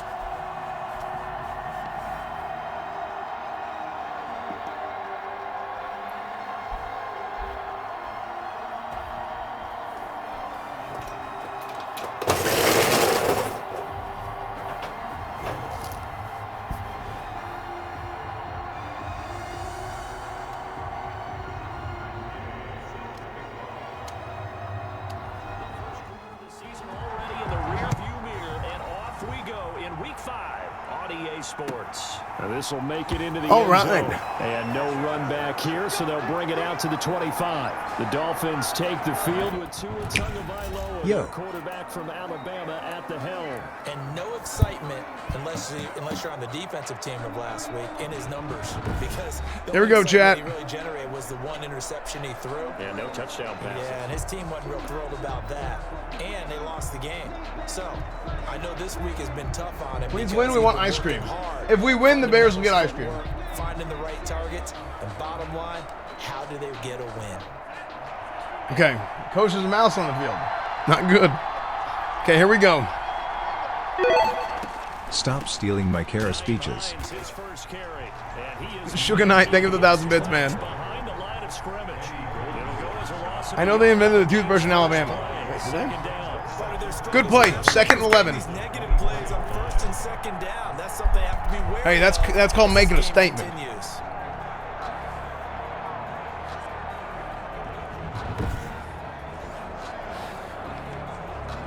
Yeah, you're probably fine, Winter DK, to do that. after the loss to start out. Here's 2nd and 11. Okay. Dion Muldrow. Where you at? Where you at, Muldrow? There he is. Oh, God. Muldrow, you just got... Muldrow! He's at the 30. Past the 20. You want to tell me you think you've made it in the league and then that happens? 43 yards after the catch. On the catch and run. 65 yards. They've got good playmakers on the offensive side of the ball. I don't know Open the tables. The tables were closed. To really hurt their performance and hold down their production, but I would dare say that this week in practice, there's a lot of talk about how they're going to increase their proficiency. Yeah, that was a good start, getting the playmakers involved. You mentioned that to me pre-game.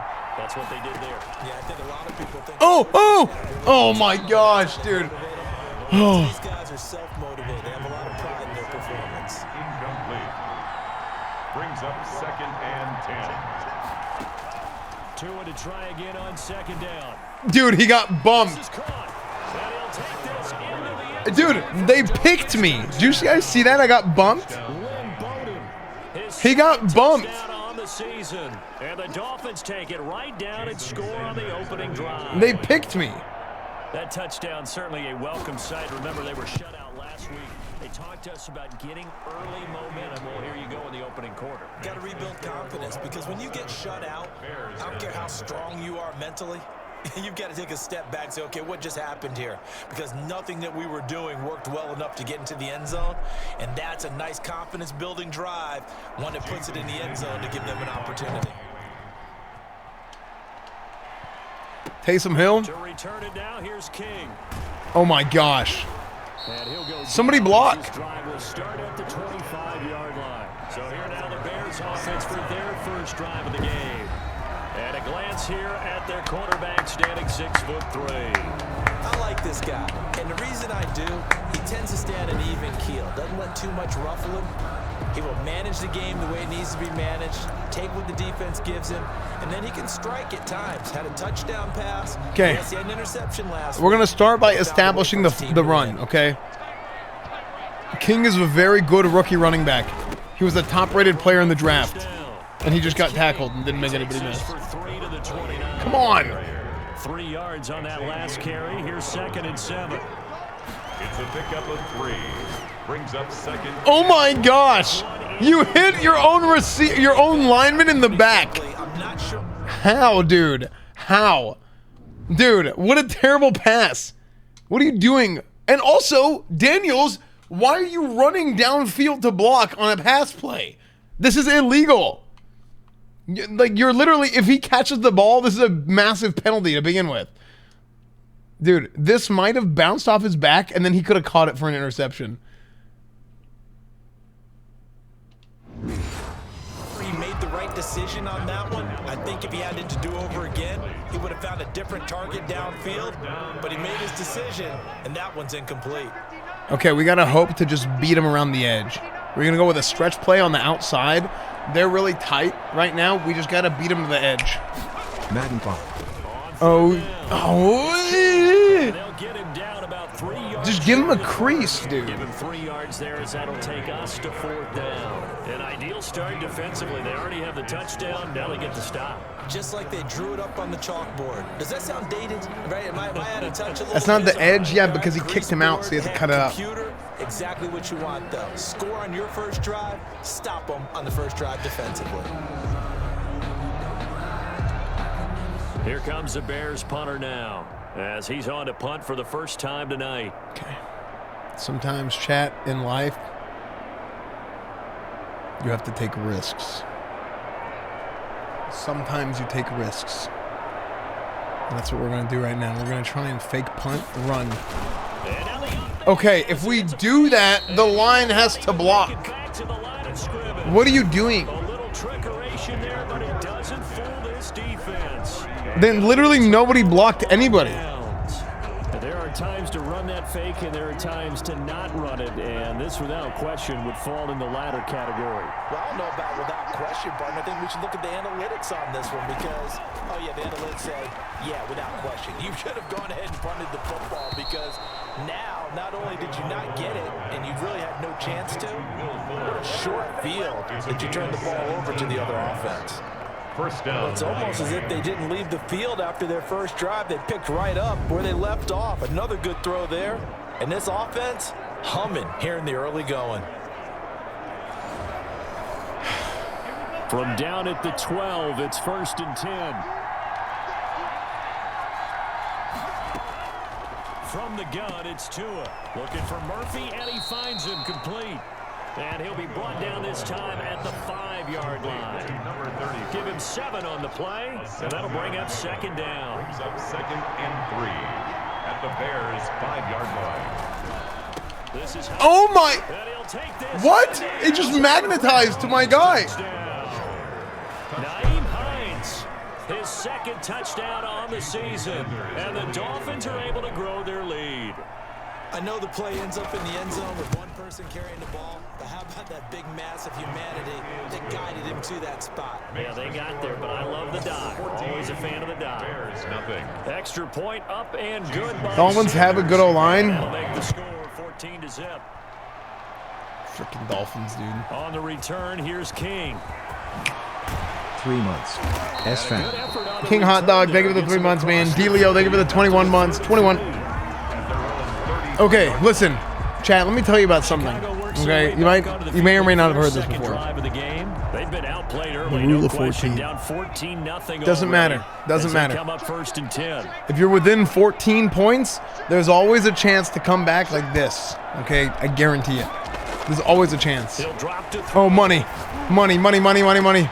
Catch and run. Here to Allen Robinson. And he finally goes down at the 23. See, that's what I'm freaking talking about, dude. What's up, Unholy DMC? Big time play there for the That's what I'm freaking talking about, dude. 34 yards. The 23-yard line. On 1st Oh, down. King, he's gone. He's gone. He's gone. He's to the 10. He was almost gone. He left, but he didn't stay left. Okay. Pass quickly, quickly, quickly. Eluding the pressure right. Justin Hill, baby. Caught on a slant. Flag? What's the flag? Gonna be set up with a What's the first flag? and goal on a pass play that moves him all the way down to the 1. Thank you, ref. They've been doing it all game. They have been doing it all game, ref. I'm telling you from day one. First quarter roughing the passer penalty. They have been doing it all game. Thank you, ref. They're gonna let everyone know they're taking charge of this game. They're always going to protect the quarterback. So the ball's All moved to game. about the 1 Okay, we're after putting the Taysom penalty. Hill in at First running and back. goal. Taysom Hill. Nice. And for a Bears touchdown. Taysom Hill, his 4th touchdown on the year. And the Bears have cut it to within a score. Well, they weren't messing around. 1st and goal, they didn't do anything fancy. They just go to the fullback right away. I like how you phrase that because oftentimes they come back to the fullback when it's late in the down and distance count, right? In this case, 1st down, let's go get it right now. And he got it 6 points on the board. And that one makes it 14-7. The drive there only spanning 3 plays. And it was Taysom Hill who finished it off with a touchdown. It's close. That was me being kind of dumb. Taysom Hill is your running back. I put Taysom Hill at fullback so he can play running back or tight end.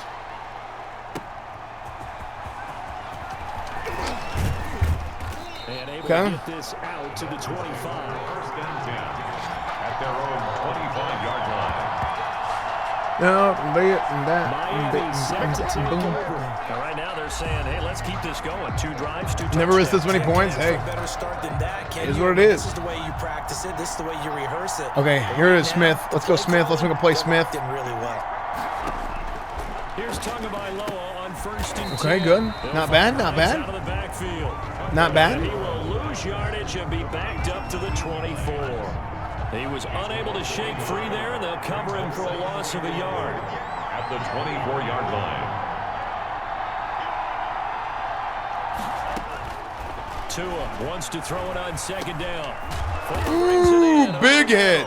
And he'll get Big it hit. 35, right at the 34 here. I need to make a play with Dion Muldrow, dude. I need him to make a big play. Just an intercept. Oh, even a TFL. Third down. Hines. And he will have 1st down yardage as he's brought down at the 41. It's an 8-yard. Let it come to him? Yeah, true. Maybe I should. Maybe I don't need to force it. 14-7 our score. Maybe I should. First quarter with the score Dolphins 14, Bears 7. They run with Hines. Okay, good tackle, good tackle, good tackle. 7-yard carry to set them up with a 2nd and 3. Well, no matter how they Is phrase Muldrow a it, fake player? Yeah, he was staying he was drafted in my franchise this year. 7 yards on first down. That fits the bill. Play action. Now it's Tua. Oh my gosh, Muldrow, you got burned again. And he's going to have another first down as the tackle's made here at the Bears' 31-yard line. A good pickup there of 20 yards. That wasn't even me usering him.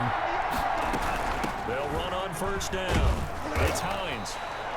Give him 5 on the carry there, and it'll Injury be second timeout, down. G. Blanchard. Oh, they're linemen. One of their Like linemen. we've got a Dolphins shaking up on the play. No, After linemen, the right? pickup of 5, here's 2nd and 5. Well, he gets attended to. He'll step aside. Here's Tua. That's complete to Why was he- Mike Gesicki. And he's going to have another first down as the tackle's made here at the Bears' 15-yard line. Tua finding Gesicki there for a Dolphin first. From the red zone now, they'll look to throw. Oh. Complete. Oh. Football there, and it's 2nd down. An incomplete pass on first down. That leads to a 2nd and 10. As this old brain remembers, when I see 5 wide receivers Woke at 7 months. Oh, fumble, fumble, fumble. And this is Muldrow, does that count? Is a fumble recovery one of them? always costly to cough up that football. These defenders, they become so adept, though, at jarring it free. Yeah, it's amazing that there are I think it was a forced fumble. because now, if you're an offensive player, I don't know. You go through ball security drills. I don't know if that every counts. Single day. It's really not out of line to think you should take the ball to bed with you and just hold on to it. But the bottom line is, no matter how much you try to protect it, these guys are pretty good Okay. at finding ways. It's okay, it's okay, it's okay. So right now, if we get tackled in the end zone, if we get tackled in the end zone where the pain is, then Now a give, right oh my gosh. side. Juke into space. Go. Oh, he's gone. He's gone. Woo! Speed. Look at the speed, dude. No way, dude. 6 yards. And the Bears are an extra point away from tying the football game. If I were to get tackled in the end zone, like where they score a touchdown, then I give up 2 points and they get the football. Saying to his teammates right now, right? Especially to the 96 yards again. for a touchdown. And again, it's not that heavy, sir. I'll take it. And he'll bang that one through. So 2 plays on that scoring drive. That's how they Explaining to you. and a long run into the end zone. And it's true. There's a lot of people that watch my stream that like they're from Europe or like they've never even cared about football at all. Now it's Murphy. And they watch it and they're like, dude, this is awesome. Make it to the 25. Called King for a reason, true. At their own 24-yard line. A look at the running back. Play The FIFA man someday? out I've of the been field thinking as he about it, gears up actually. To go again. I think he's still shaking his head a little. It was his fumble on the previous drive that led to the touchdown that has us tied. And sometimes it's worse on a runner who drops it like that to watch the other team take the ball downfield and score than maybe if they just returned it right away. You know what I mean? Because sometimes what happens that fast, you're right back out on the field.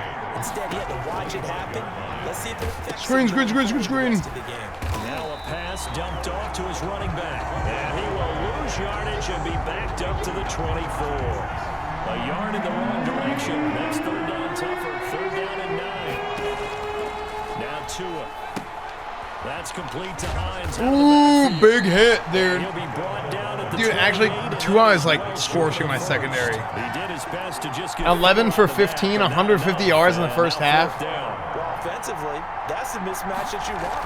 You want to force a linebacker to try and cover your back out of the Oh, backfield. King's got it again, dude. Some open space. But linebackers nowadays, they run like backs, and they take a lot of pride in covering. But a nice play he made there in the open field.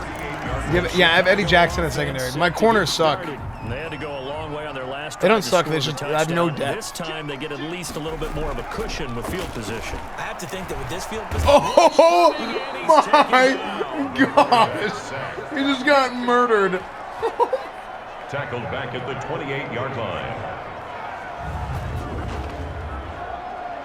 Dude, it literally lifts him up and plants him in the ground, dude.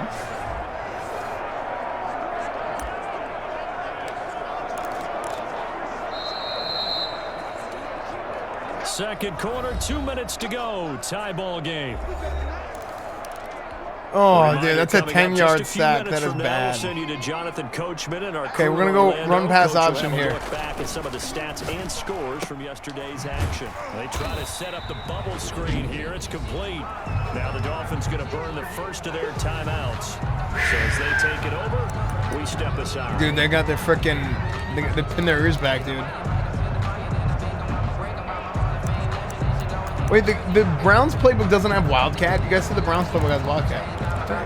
The Dolphins bring on an extra defensive back on third down.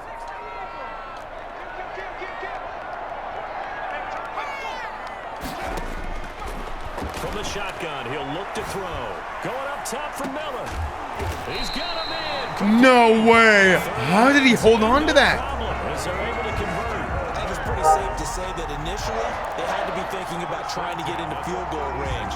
Dude, big. Right there, they've got to be thinking bigger right now. And that was probably their thought offensively. If we hit this, great. Let's go for the end zone. If not, settle for a field goal. Looks like they can try to hit Bader. And they'll have it in the red zone before he crosses over. Nice. They moved the ball over 50 yards between this play and the last one. So here's a 1st and 10 now, down inside the 20. Good strong throw and catch right there. And so far in this game, the alleys have been open for them to get completions, and they're taking advantage. No! Almost tipped and intercepted. It tipped? Picked off Byron Jones. And he'll take this back all the way up past the 45-yard line. Did he drop it? CD, I know it's just his second year. Did he drop the ball into his hands? What was this, dude? He even did the catch animation. Dude, he literally ported through the player. Oh, no, he didn't. The frick?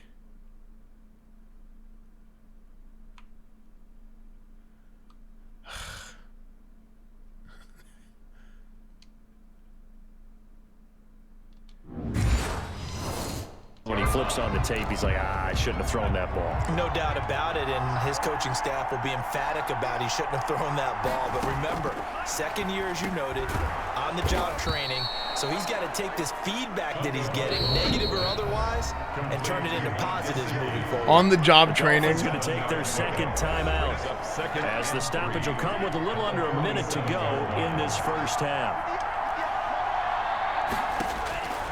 Tagovailoa to throw on second down here. Firing quickly here, and that's complete. And he'll go down inside the 45 before going out of bounds. A gain of 5, good enough for the first down. First down, Dolphins. Looking to pass. Tua. Looking left side, and he's got him in. Okay. It's Hines.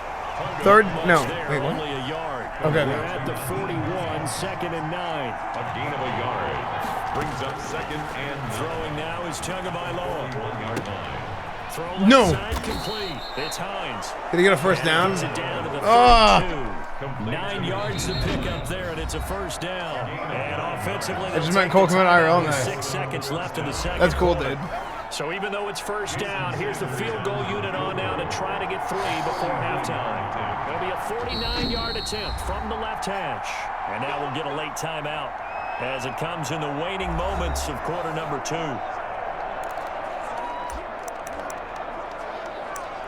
Okay.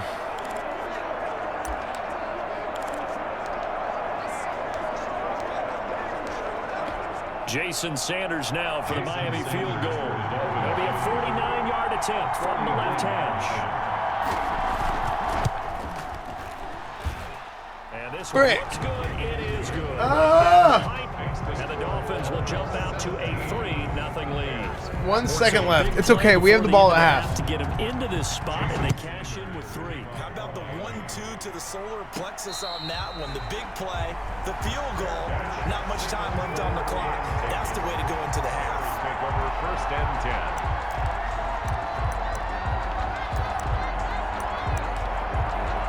Okay.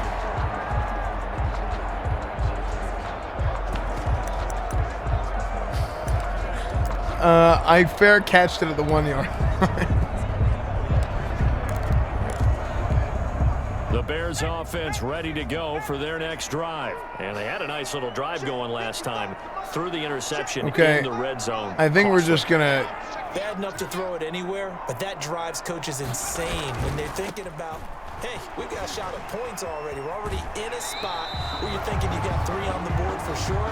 Halftime commercial break time, chat. That's a really tough one for them to swallow. Yeah. Will they make up for it? Halftime commercial break time. Just a field goal separating these two teams at the break. As we send you down to Orlando, where Jonathan Coachman has our EA Sports halftime report. Coach. All right, Brandon, thanks very much. We'll get back to you and Charles in a minute. But first, time to give the folks at home a look at what's going on around the NFL. We'll start up at TIAA Stadium in Jacksonville, where you see the final score there. 24-21, the final score. From there, it's off to Southern Nevada. Check out the action going on beside the neon lights of Las Vegas. And they were winners in that one as they take care of the visiting Denver Broncos. 31-16 was the final. Lastly, we head to the Gulf Coast and check on the Bucs at home in Tampa. And they were losers in their ball game to the visiting Dallas Cowboys. 24-21. Football season starts next month, dude. Meanwhile, in our game, no shortage of offense as each team been able to move the ball effectively. Will the defenses show up in the second half? To find out, we give it back to our commentators, Brandon Gotten and Charles Davis. How's he doing that there? He's doing good, Lone Sal. He's owning. He just had a 96-yard touchdown run.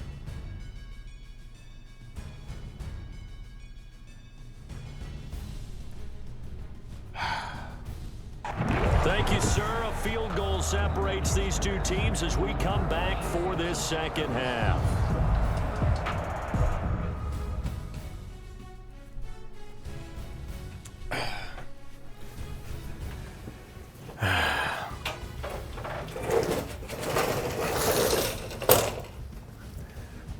All right, guys, listen up. Okay, that was a rough first half. Okay, it's a battle out there. It's like we got a couple of gladiators out there fighting in the arena. Just two heavyweights, hundreds of thousands of people watching. Middle of Rome, bloodied, battered, all oiled up, just going at each other. Back and forth, back and forth.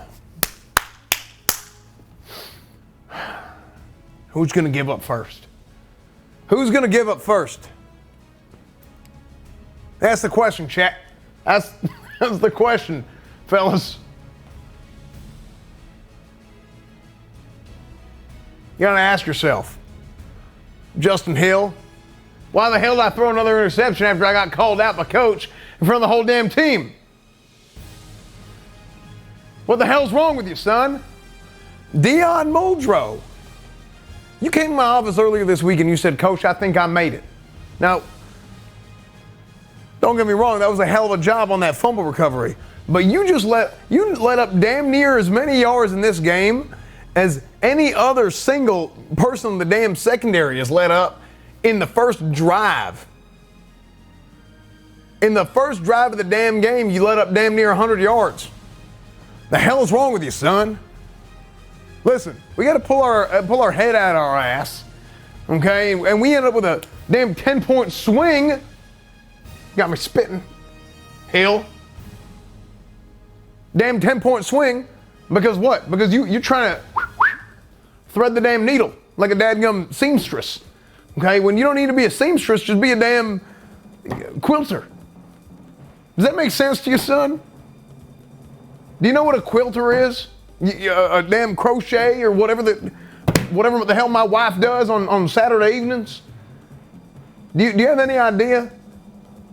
Because I sure as shit don't. I'm asking you a question, son. Do you know? Because I don't know. She crochets, quilt. Anyway, she's got these big ass needles.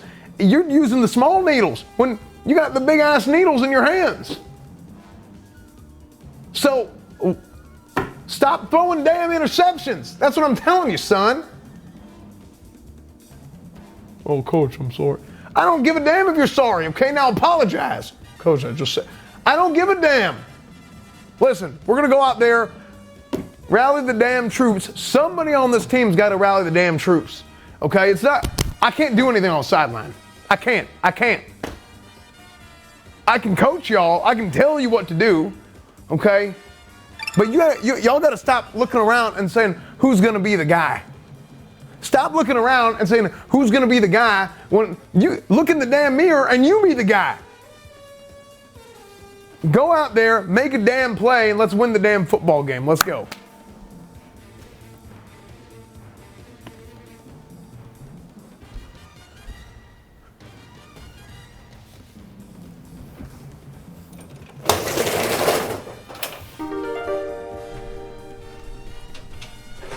Here is a beast mode highlight for yourself in chat to enjoy during halftime. XQCL bat chest.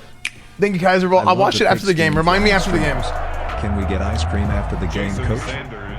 You can't get ice cream after the game, okay? Literally my gruel speech. Back underway to start this second half. Fielded in the end zone. And not a good return here at all as they'll be forced Garbage. to start at the 12-yard line. The conventional football 101 tells us if you don't get it back to the 20-yard line on a kickoff return, that's a Can you explain to those in chat who don't know if coaches actually talk like that? Yeah. Here's the thing about football coaches. They regularly make analogies that literally make no sense at all whatsoever. It's just every single football coach does it. Like, they say a lot of good stuff, but then at the same time, they make a lot of really, really stupid analogies that don't make any sense either. Bears offense. They're close game, but they're going to need to do a little bit better probably here in half two, no? I would agree with that totally. I would guess it in the locker room. I'm a man. I'm 40. Cleaning up some of the errors, but overall, I think they wanted to be positive with them. Guys, we're right there, just not playing as well as we need to. That's one of the best. And we still have a chance to win this Now, game. I don't know why he got so much crap for that one. The Mike Gundy, I'm a man, I'm 40. It was just funny. I guess it was just like a funny thing to say. Oh my gosh. I didn't see that guy about to get blocked. I guess it was just like a funny thing to say, I guess. But it was a good speech. It's because Bobby Reed was like, people were writing bad about like a freshman quarterback in the papers. And he was like sticking up for the freshman. And he's like, okay, you can say something like that about me. Don't say something about some 18-year-old kid. But he, like, it was just like a funny, the way he said it was so funny. He dropped it. I actually know Bobby Reed. The guy he was defending, I actually know who he's talking about. He's coached in high school somewhere. I haven't talked to him forever. Go up and make the catch, take the hit, and pick up yardage. I'm a man. I'm 40. The hit was timed really well and popped it free from his grasp. Okay, I'm just gonna run it and we're gonna punt. And they'll get him down right around the 11-yard line. 4 yards on the pickup there, but it's going to take him to 4th down. We often talk of situational. You met him? No, like he was a graduate assistant at SMU. He worked at SMU for a little bit. Bobby did. Not Mike Gundy, the player who's defending. Man, I kind of want to go for it.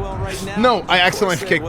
Defense helped the offense. I accidentally clicked fake. Take it downfield. I clicked fake on accident. I don't want to fake it.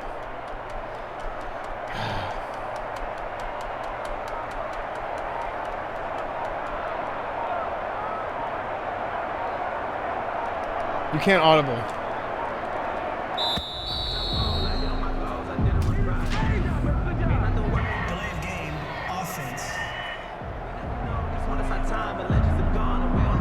Yeah, that'll be accepted, of course, and that moves him back 5. Here comes the Bears punter now. And no room for error here as his first punt comes from deep in. Yeah, you can't audible on a punt. They only punted twice in the win last week as he gets this one away. And he gets it down. What's the flag? Please be it on the receiver. Thank you, refs. They've been doing it all game. That's exactly what I like to see. That is exactly what I see. Thank you, refs. So the special teams penalty cost some yardage there as they come out on 1st and 10. Here's Hines.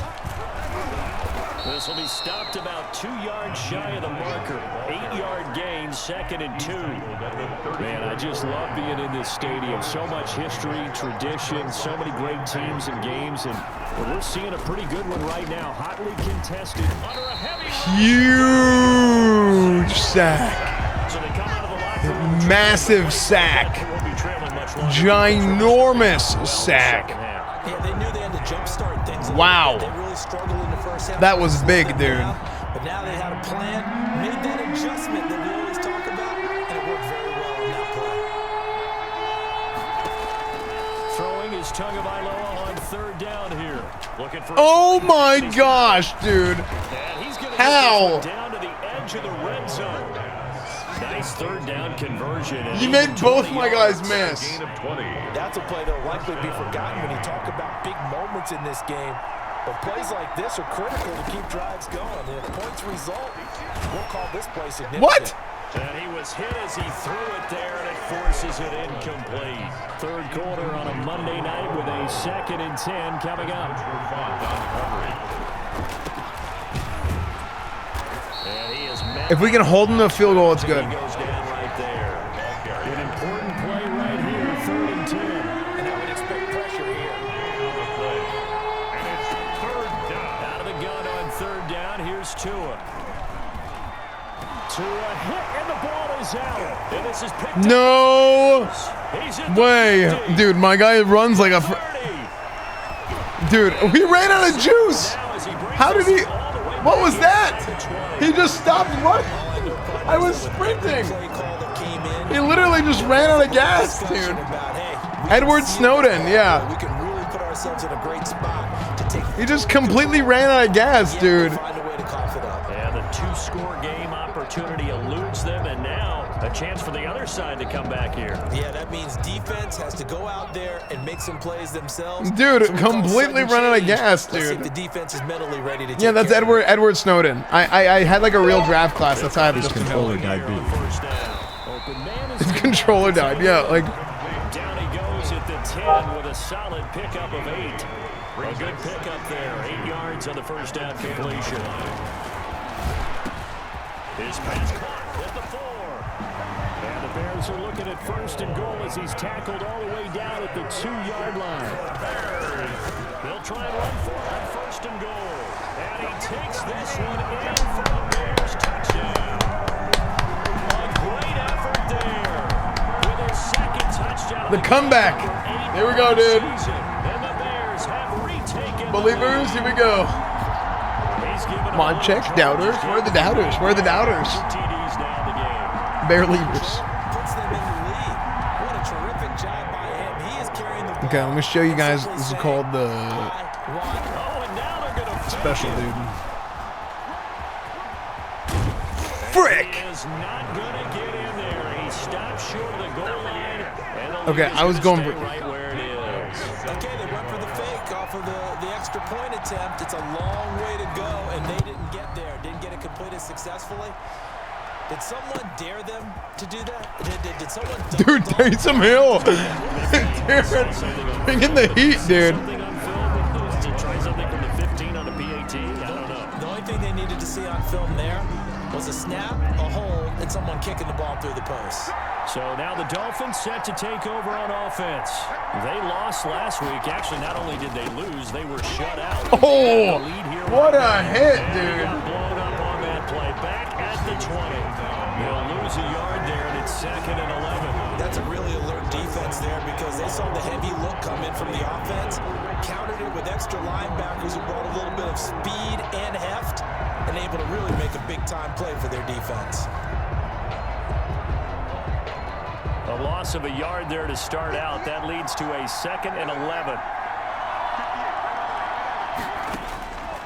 Tua sets up to pass it. He'll get this complete to his running back, Bowden. Tunga. That throw good for only a couple. It brings up 3rd down. Bowden. Okay. It's a gain of 2. Dude, I need him to make a big play, dude. I need Muldrow to make a big play so we can develop. Here's Tagovailoa to throw. Oh, that's garbage. And that one not to be. It's incomplete. So they couldn't hook up as time has now run out on this third quarter play. Well, back now at Soldier Field. It's been a very hotly contested game to this point. Just a field goal separating these two teams as we get set for the fourth quarter. Here's Michael Pilardi now as he'll kick it away for the second time.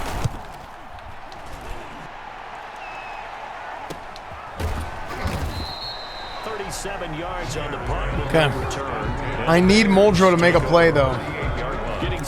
Here's what I'm gonna do. I'm gonna make a little bit of an adjustment to try and maximize the chances that our safety can make a big play here. Here's how I'm gonna do this. I'm gonna move Muldrow to the second spot. Okay. Muldrow is gonna be the second spot here, and he will be the third cornerback. Okay. Go again as we look at the back heading onto the field again. And what's going to happen? Twice. He's up over 100 yards. I'm going to move him to linebacker in the 46. I'm going to blitz him. Everything coming together for him. It's that type of a day that oh, speed. 150 yards and 2 touchdowns for King. Making the sideline grin as well. No doubt those are the types of carries they're looking for here, Charles. The lead in the fourth quarter. This is when coaches that have a reliable running game, they breathe a little easier on the sideline. Yeah, they love the idea that they can take the air out of the football at this point of the game. That means they're really counting on that offensive line, counting on the runners, taking care of the football. Because you're going to tell your quarterback, hey, no time to be a hero. We're not going to throw it here. Just eat up that clock. And if you have the ball, they can't score. Some pretty good games all weekend. We may have saved the best for last. This Monday night game has been a dandy. There you go. Running game working. They'll stick with it on first down. And down inside the 40 to about 38. 7 yards. What were your thoughts on New World Beta? I actually think that it has some potential. I'm guessing you'd say this is it is nowhere close to like an actual like what I'm used to an MMO being. But it's like an MMO, but it's not an MMO. It's weird. It's just like a completely different type of game. It's hard to explain. Just a couple on the pickup there, and now it's third down. A 2-yard pickup brings up 3rd and 1. On third down. King flag, come on.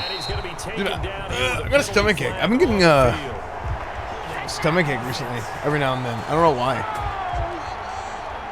Taysom Hill holding. Okay, what else is new? Taysom Hill's holding again. They were feeling pretty good about it. Just poop? Okay. The guys who just gave up that play. And they'll need to get to the 35 if they want to keep this drive going on third down.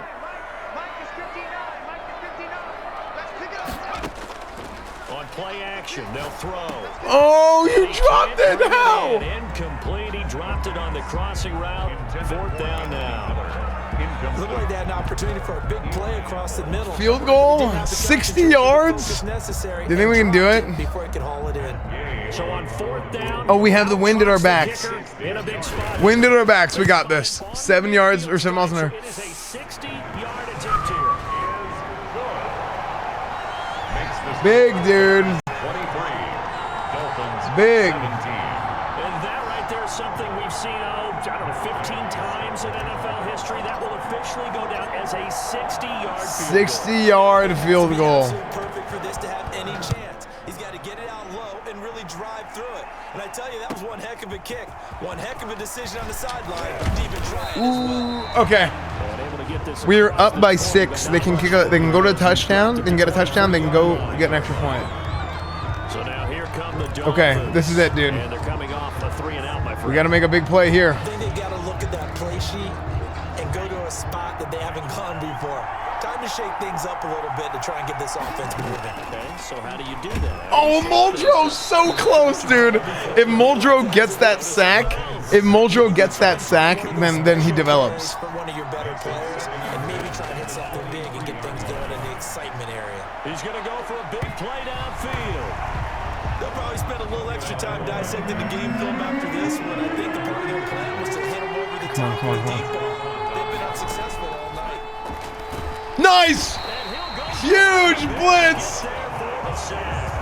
Huge! Okay, we got the big sack for Muldrow, dude. The so-called little guys putting the pressure on. That was a strong safety. When I was in college, we often called that a lightning blitz. Nice.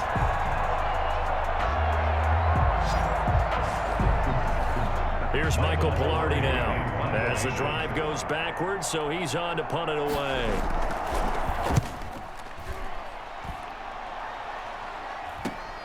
On the return, it's King. Oh my gosh, another flag. What, Taysom Hill holding?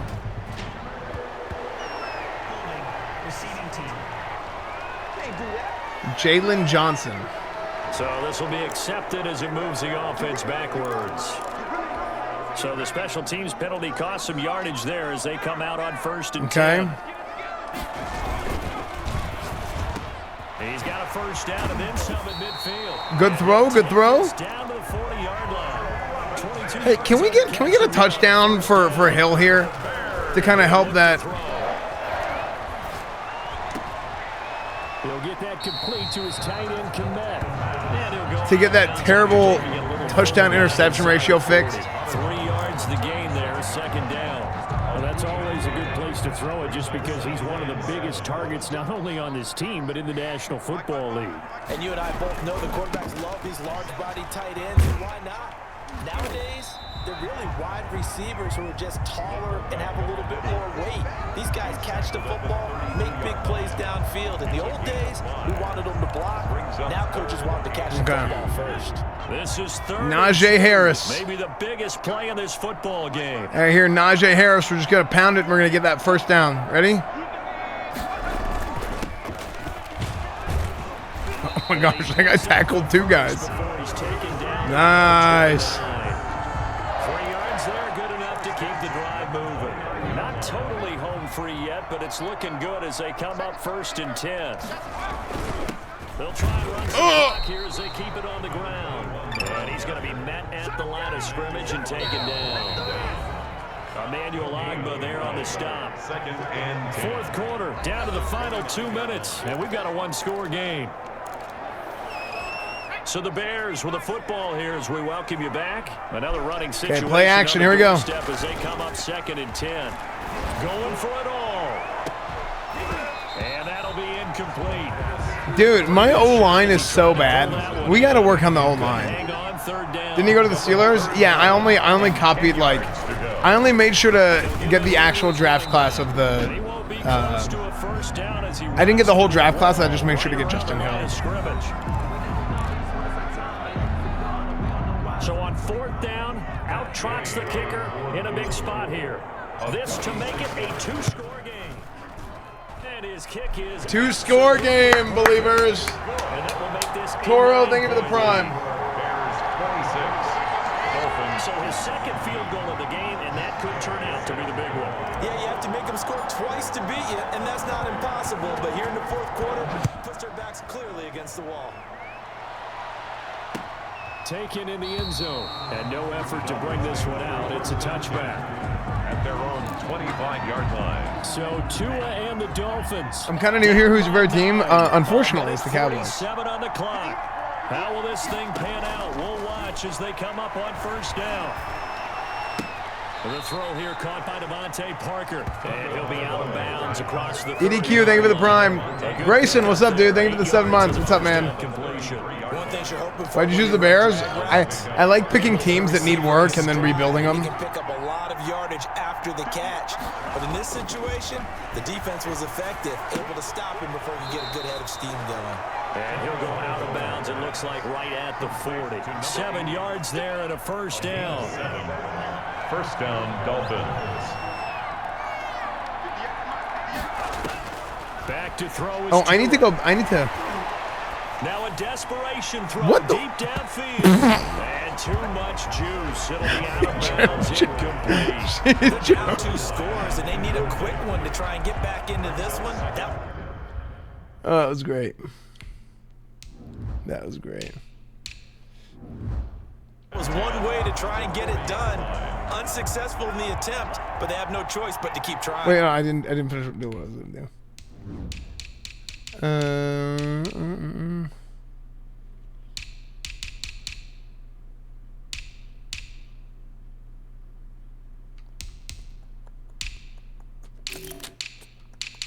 Yeah.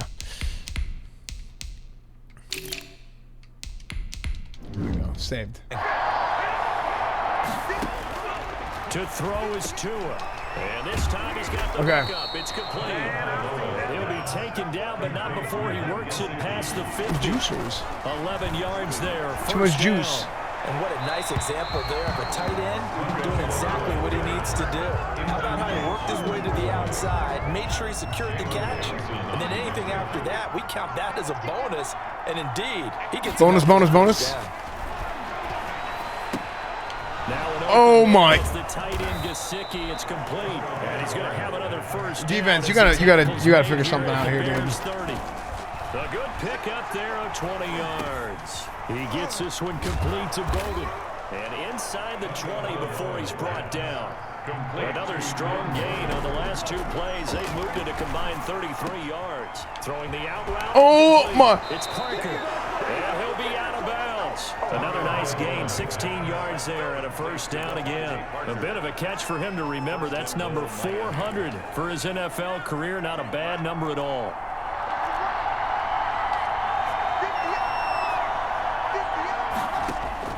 Now Tagovailoa. Oh, okay. First and 1, second and goal on the 1. Dude, we gotta stop them here. Listen, they're not gonna win the game at this point, but it's about freaking respecting ourselves. That's what it's about. Okay, you don't. And it's caught. He's got it for a late touchdown. Probably a little too late. It would take a miracle of epic proportions if they're gonna pull this one off. I'm not sure win-win is the proper term here, but it certainly felt like it. They got the touchdown they needed. But if I'm on the defensive side of the ball, okay, you got the touchdown, but it sure took you a long time. Yeah, because offensively there, you're probably hoping for a 1 to 5 play drive. That one ate up a little more time than they were hoping. You're exactly right, and if you have that 1 to 5 play drive, you actually build up momentum and even more hope. When they had to slog their way downfield. Onside kick.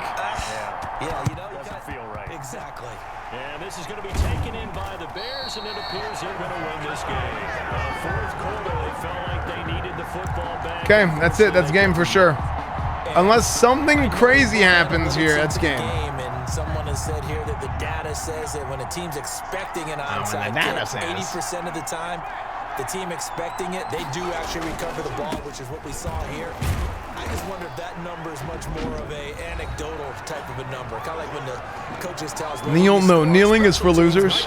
Only losers kneel the ball because they're not used to winning, so they kneel because they get scared.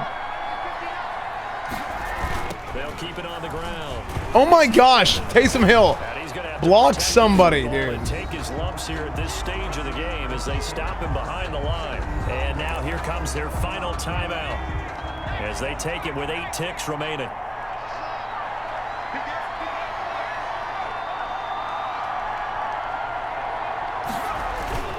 On third down, it's King. And he gets this only to the 40. One more play. Enough to keep the drive alive. And we will get a timeout with 2 ticks left. On fourth down, they'll try and run for it. I'm trying to get some extra bonus yards. As they stop him far behind the line to gain. Zach Rohr, thank you for the host, man. I really, really appreciate it. What's up, guys? Hello. Hail Mary prayers. How do you like New World? I went into it literally only playing it because I wanted to give like an honest opinion about it. When you called that play, everybody just go long and try and find someone open. They gave it a shot. I was like, I'm not really looking into this at all, and I actually really enjoyed it. The Bears, they boost like their record it's not an MMO at all, like what we're used to with WoW or with Final Fantasy 14. Meanwhile, for Miami, they dropped below 500 to 2-3 with a loss. But believers, congratulations! They're set to take on the Cincinnati Congratulations, Bengals. guys. So for our entire crew, alongside Charles Davis, it's cool but not amazing. Believers, congratulations. We'll see you next time. What server are you on? I play on Sudden.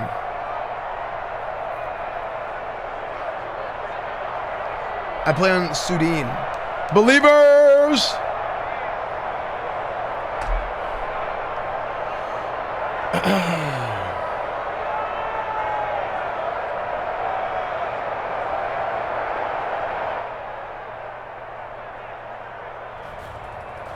gonna play Final Fantasy tonight? No, tomorrow I'm gonna play more Final Fantasy. Final Fantasy streams have been amazing. I'll play tomorrow. Do you like it so far? I actually do. You know what else I like? I like winning football games. I like winning some ball games too.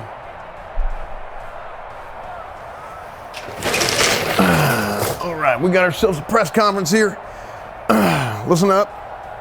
Thank y'all for joining us today.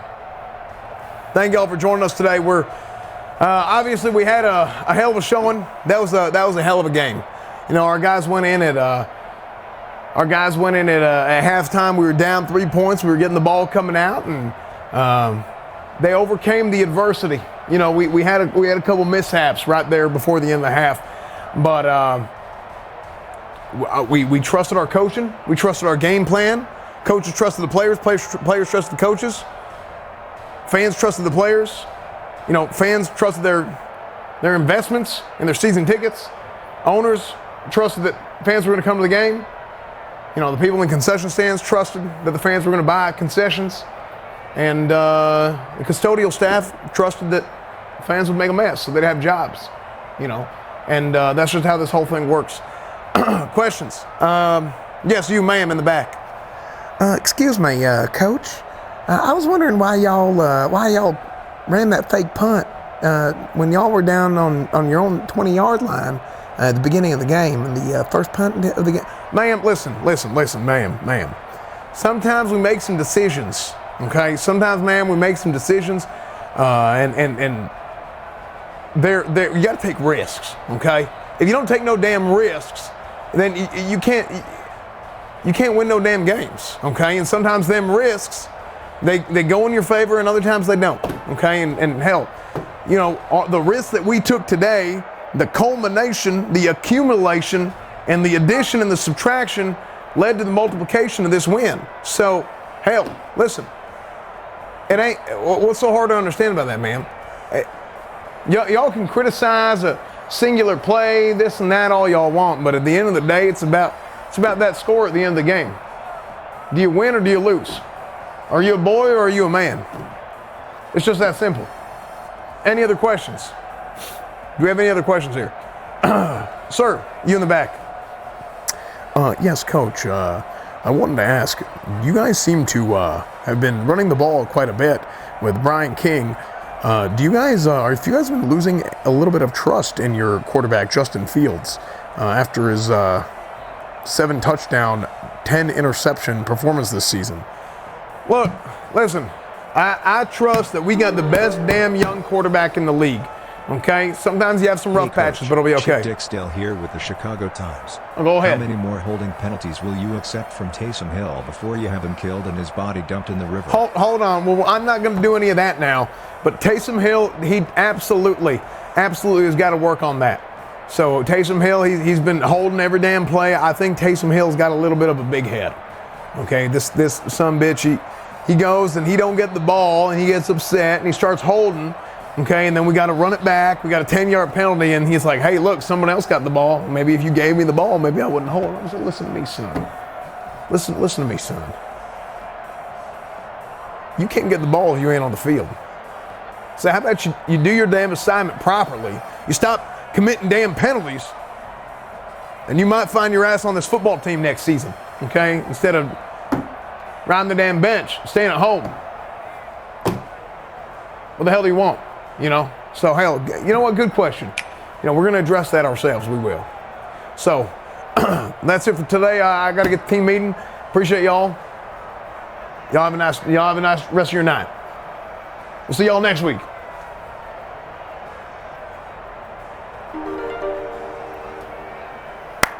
Hell of a game. Hi, Coach. Hell of a How game. will you improve the O-line in between weeks? I don't think this team can win it all with us slackers. Also, ice cream? No, listen, I'm talking to my damn team here. Why y'all following me to damn locker? Why did you keep taking control of your safety and giving up massive plays on defense, Coach? How am I going to take control of no safety? I'm a coach. I mean, I ain't no damn wizard controlling minds. I ain't no mind control wizard. Get the hell out of my damn locker room, okay? Hell, I'm in a damn team meeting with my team, okay? I got to talk to him about something very important. Jesus, Mary and Joseph, I swear, these damn reporters, they don't lead you. Fellas, they don't leave you alone sometimes. Hell, it reminds me of college, you know. The damn ladies following me around everywhere. You know what I'm saying? It's because the damn reporters. Don't forget the ice cream. Someone locked the damn door on the sons of bitches. Holy hell. Can we get one of the damn... Hey. Holy hell. I got to talk to something. Talk about y'all. Talk to y'all about something really damn important. That's what I got to do. Okay? That game was horseshit. We are so much better than that. Listen, I'm proud of y'all for overcoming adversity. I'm proud of y'all for overcoming adversity. Okay? And finding out, down at half, coming back. But we made so many damn... We should have lost that game 10 times over. I'm proud of y'all coming back. But man, we made some mistakes. And all y'all are worried about is ice cream. Even the damn reporters are talking about damn ice cream all night. How do you expect to deserve ice cream? Our O-line is with so a game bad like we can't even keep the media out of our locker room. Yes. Hell, I completely agree, Billy. God damn it, Coach, I'll be tweeting about this. Keep that damn twatter out of your hands. But Coach, you promised ice cream. There ain't no damn ice cream, Doug. How about you worry about getting on the damn field instead of ice cream, Doug? You didn't even carry the damn ball this week. What do you deserve ice cream for? Hell, we shouldn't even let you take a damn shower. Did you sweat? You should be paying us to be out here. Fans are asking for their week coin. Coach, what in Sam Hill are you doing? Listen, this is important, okay? Now I gotta go. Get ready. Get your damn Coach, stuff I packed. found a bucket of white stuff in the freezer. I don't think it's ice cream, but can we eat it anyway? No, you can't. I don't know whose that is. Don't touch that. Get your damn shit packed. We got a flight to catch. Let's get the hell out of here.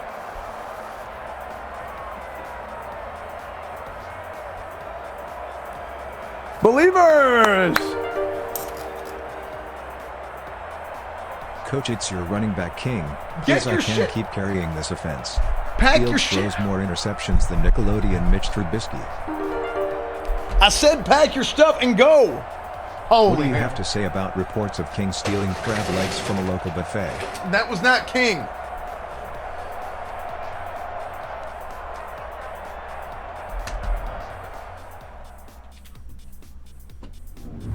Unbelievable. Believers! Will the Bears defeat the Lions? Yes, they will.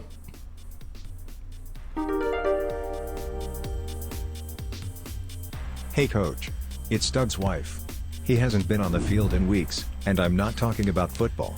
I started fucking the punter.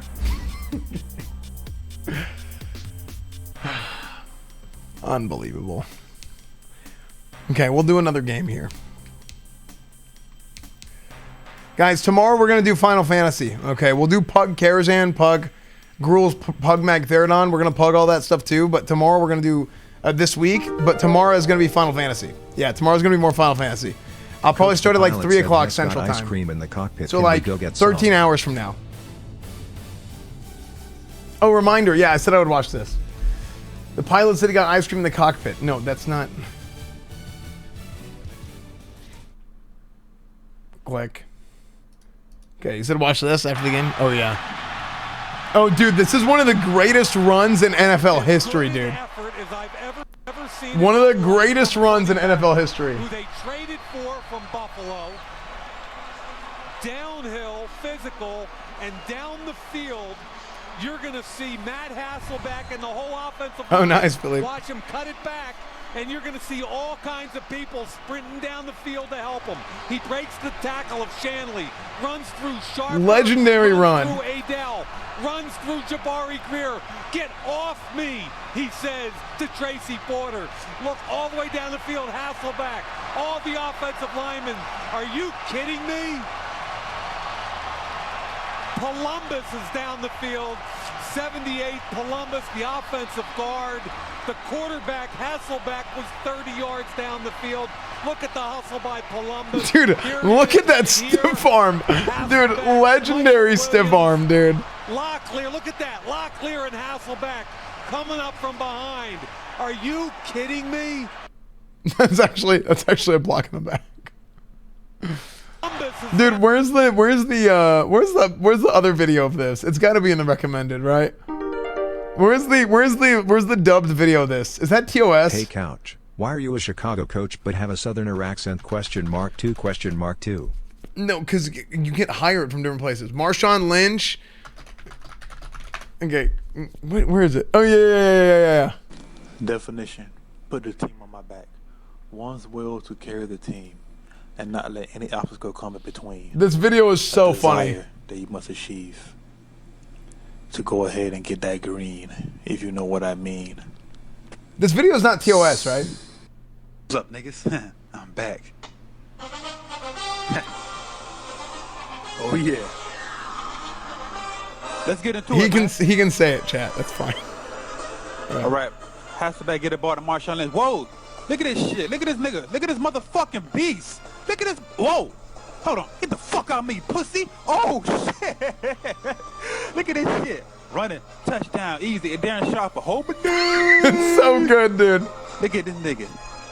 Look at Drew Brees. Oh, that's easy. Nah, look at Marshawn Lynch. Yeah, I did that shit for y'all niggas, man. This shit was so nasty. It's so good, dude. Look at this shit. How the fuck do you get through all these motherfuckers? Look at this shit. Whoa, get the fuck off me, bitch.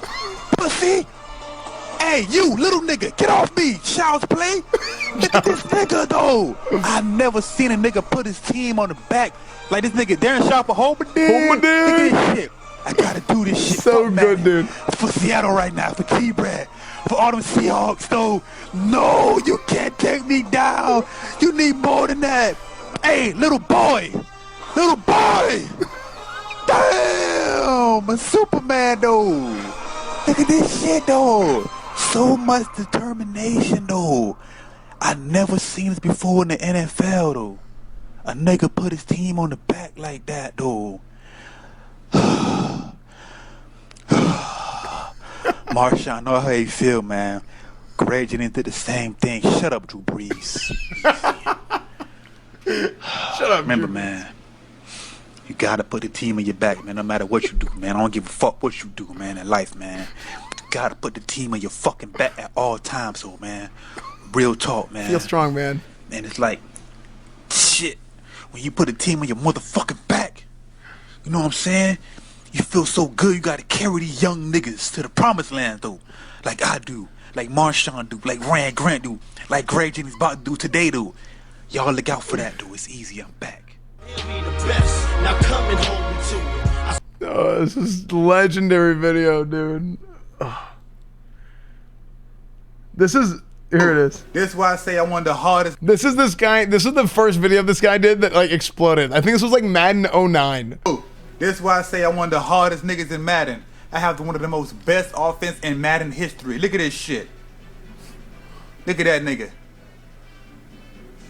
Greg Jennings caught that shit. It's right, last play of the game. But dog, earlier though, the nigga broke his fucking leg. How is he running with a broken leg? Look at this nigga holding this shit, though. Dog, he put the team on his back. Dog, let's go inside the mind of a Greg Jennings. Dog, I gotta do this shit. I put the team on my fucking back, though. My leg broke. I don't know how the fuck I'm running right now, though. I'll do this shit for Madden. Oh, shit. Darren Sharper. One of the most hardest hitting safeties in the league. But... I put the team on my back, dude. Fuck it. You can't stop me. Cross the plane. Touchdown.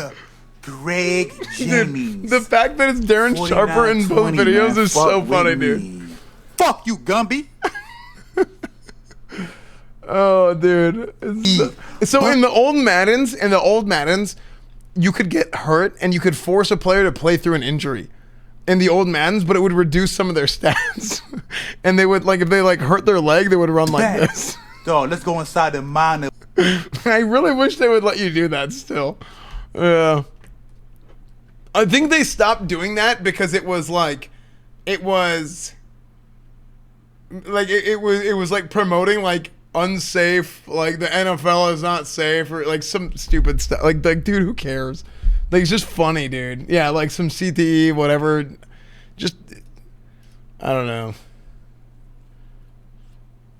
Oh, that, yeah. I mean, here's the thing. We have made Madden good. Like, we have made Madden good. It's so fun, dude.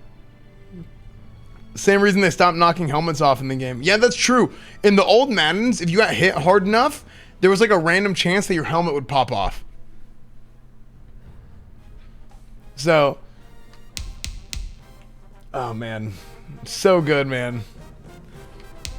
Let's see.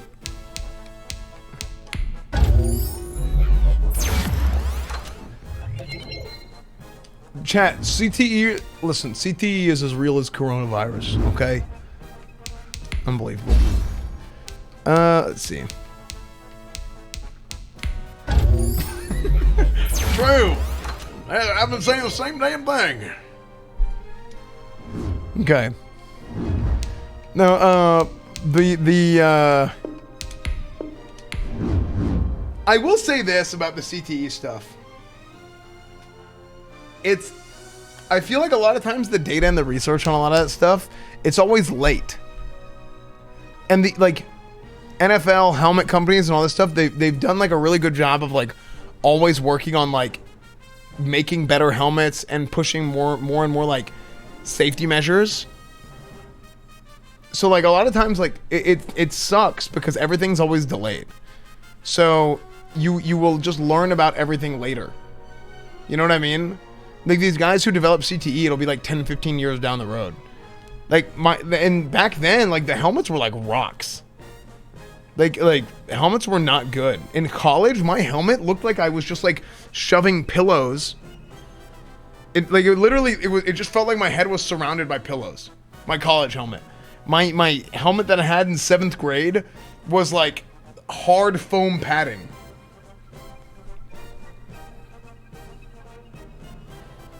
Yeah, Pillowhead. Why are you calling me Pillowhead? Oh, also, by the way, Coach, I put in a lot of work this year, and I'm finally starting to see the results on the field. I appreciate you putting my talent to good use. Dion Muldrow now has star development and progresses faster than before. As a rookie, has star development. Boom. Big time, dude. Big time. We're going to play one more game. Now let's take a minute to see how you can improve your team.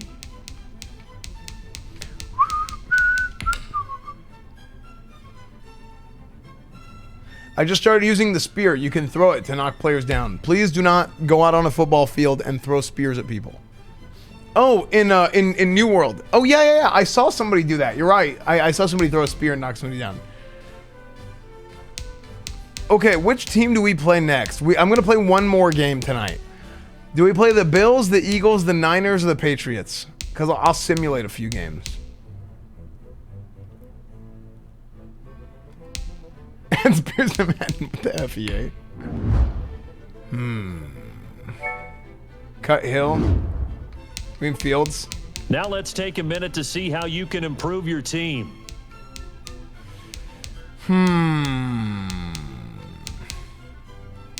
Okay, if we play the Bills, let's see who the Bills have. Stephon Diggs, 99 overall. Tre'Davious White, 98. Josh Allen, 95. Tremaine Edmonds, 92. This is a good roster, dude.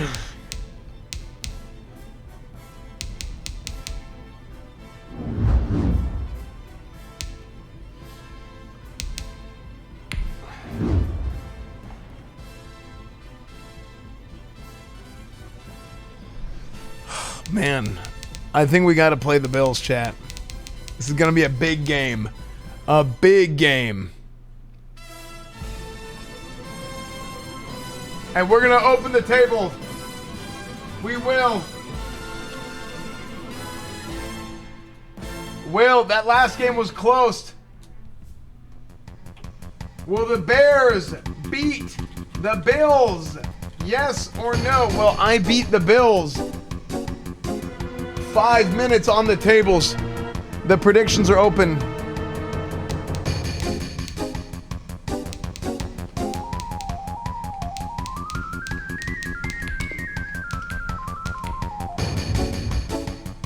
The tables are open.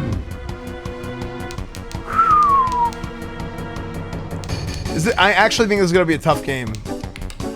Our roster, we had a good offseason. We had a good offseason too. But Bears versus Bills. This is going to be tough. They definitely, the top end of their roster is scary.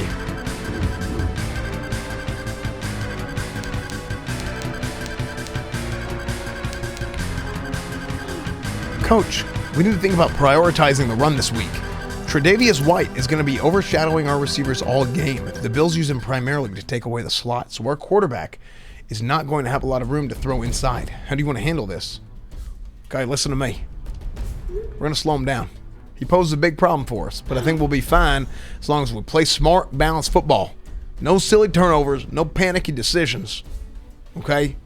No silly turnovers. Don't let them intimidate us. Okay, well, I'm on board, Coach. But all that being said, I'd still try to throw away from White whenever possible. It might be a good game to target our tight end and utilize some screens to our running backs. Okay, game day goal. Beat the Buffalo Bills. This is the quest, chat. Throw 1 or fewer interceptions while beating the Bills today. Frick. We've averaged 2 interceptions a game so far. We might need to look at we might have to look at the quarterbacks in the draft.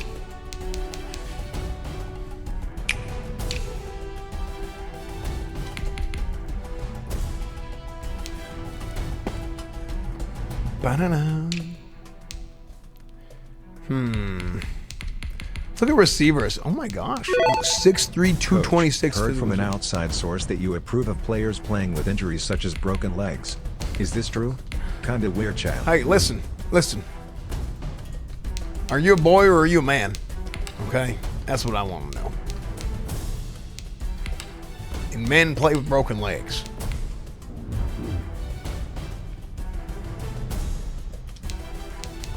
Okay, edit uniforms. Here's what we're going to wear, chat. We're going to wear orange. Ooh. Yeah, this looks good. Let's wear this.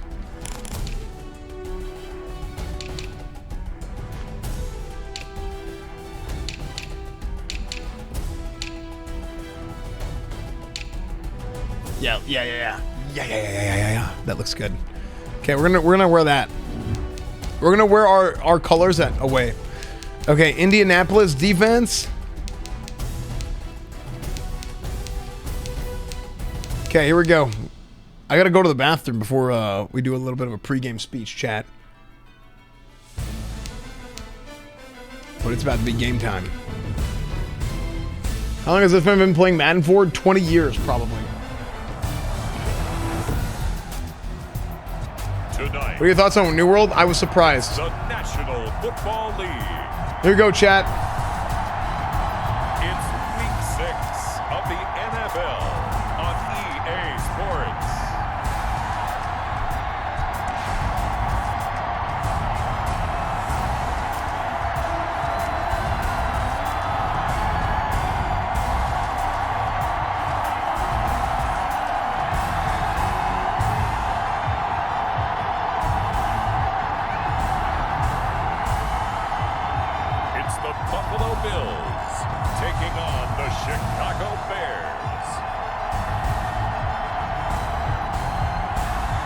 Has come to upstate New York, and we find ourselves at Bill Stadium in Orchard Park. Nothing like the fanfare of introductions to an NFL game, and that was in evidence a moment ago. Fireworks, pyrotechnics, you name it. This crowd is ready as their guys get set to match up between the Chicago Bears and the Buffalo Bills.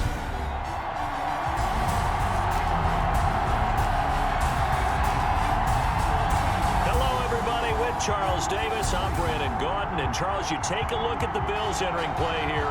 And losers their last time out, so they'll look to make amends here. And one of the best ways you can do that is to be at home, and they are. They're going to try and ride that home crowd and that wave of emotion to a victory in this one. Meanwhile, for our visitors, the Bears, they've come in on a nice run of recent form. 4 wins out of 5.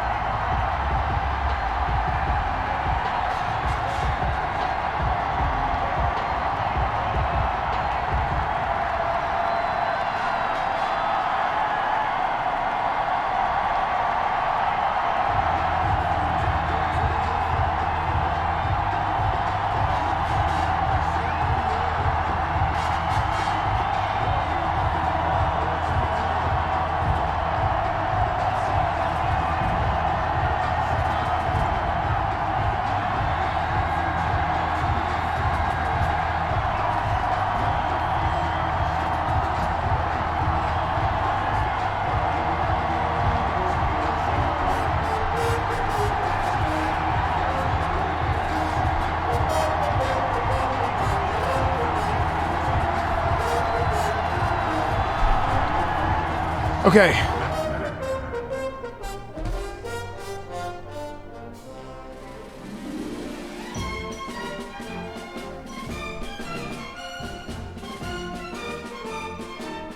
Oh, frick. Pre-rolls are on. It's okay. Fix this. But first,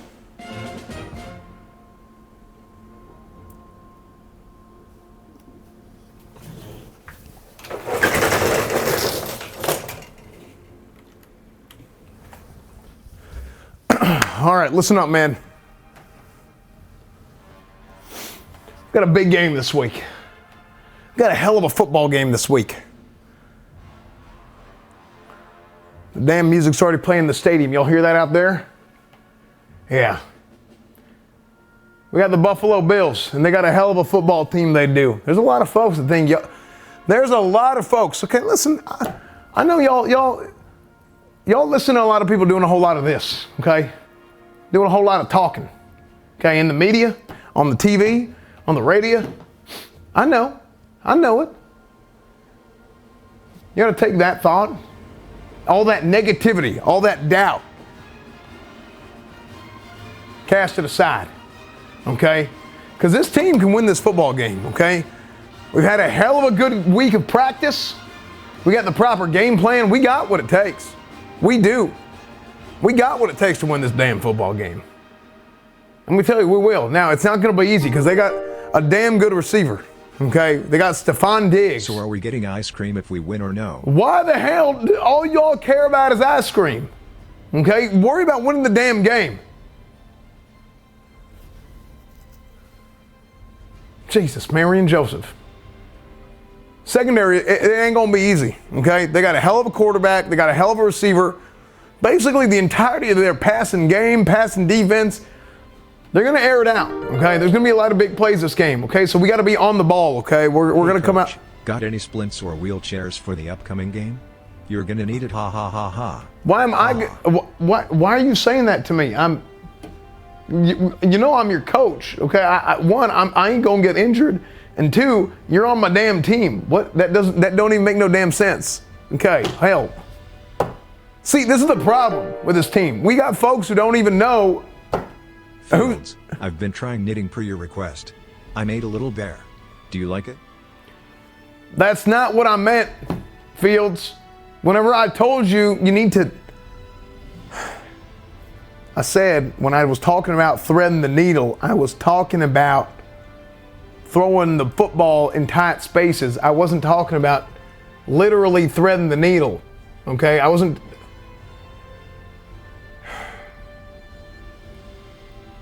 My ass is getting fired this year. It's gonna be bad.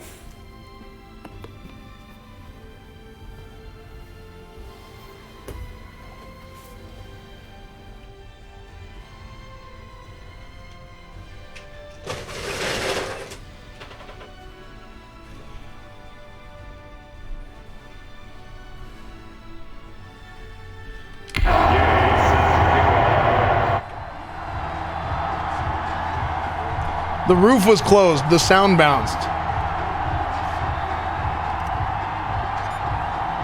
And we are underway in Buffalo. This one fielded at the 5. And they'll get him down inside the 30 to 27.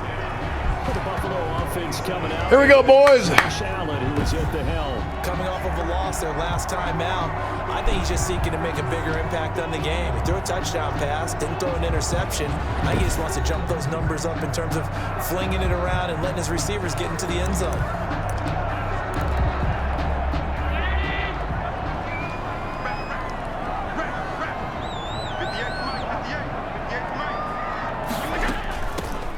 First carry for Devin Singletary. Space to maneuver at the 40.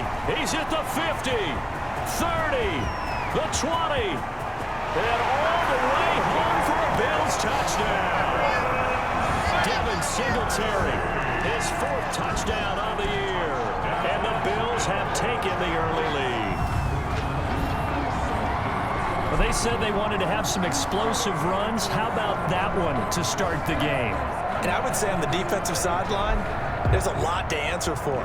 Because you spend all week saying, stop the run. I don't care who you're playing. That's the same guy. That's the same guy that said, and they have both. I need a wheelchair. Committing in the secondary, and he just went stepping past them and is still running, essentially. One play, and he hits pay dirt. Now the try here for the extra point.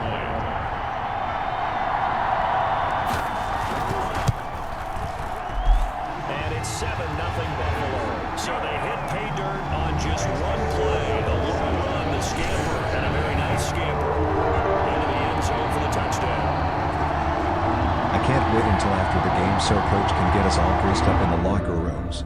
Must prepare for the post-game sex cult meeting. That's not 3 a.m. sharp. Unbelievable. Unbelievable.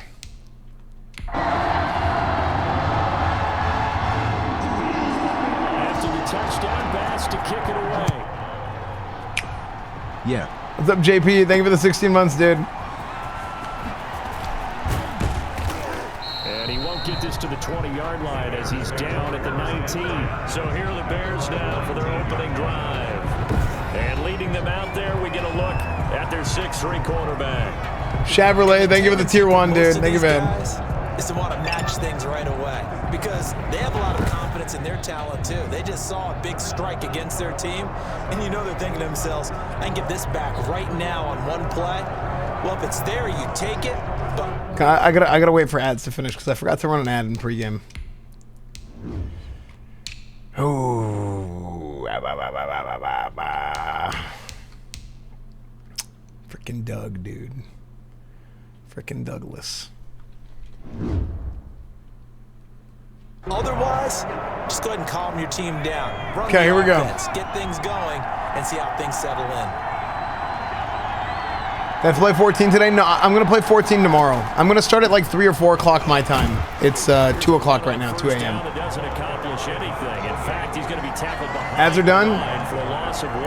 Chat, when ads are done, you always say ads done smile. So I know. Okay, here we go. TFL, first play of the game. That's bad. Here's a play fake as they set up to throw. Hello? I pressed the button. What? Back at his own 5-yard line, it's a sack. That's sacked by Tremaine Edmonds. 2 plays so far, a run and a pass attempt, and both have gone backwards. Probably not how they drew that up. Looking for a better play coming up on third.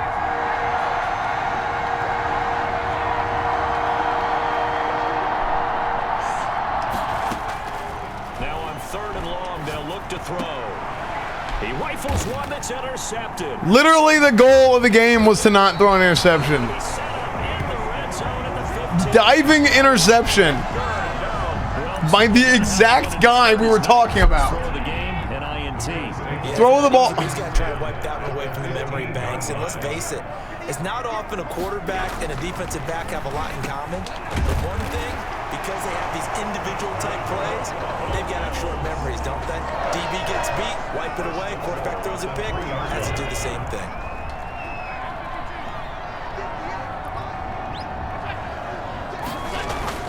They'll look look to run with single. Okay, good. We have to hold them to a field goal here. It is so important that we hold them to a field goal here. It's going to go as a loss of 2, and it'll be second down. The tale of two extremes. First carry, he went for a bundle. His second goes backward. And how many times have we seen that happen? Because you get that big carry, and you come back and you're all fired up, and sometimes you... Okay, third down. Here we go. Here we go, chat. This is the big stop right here. It works opposite. Big stop, big stop, big stop. Closer, but still work to do. It's 3rd and goal.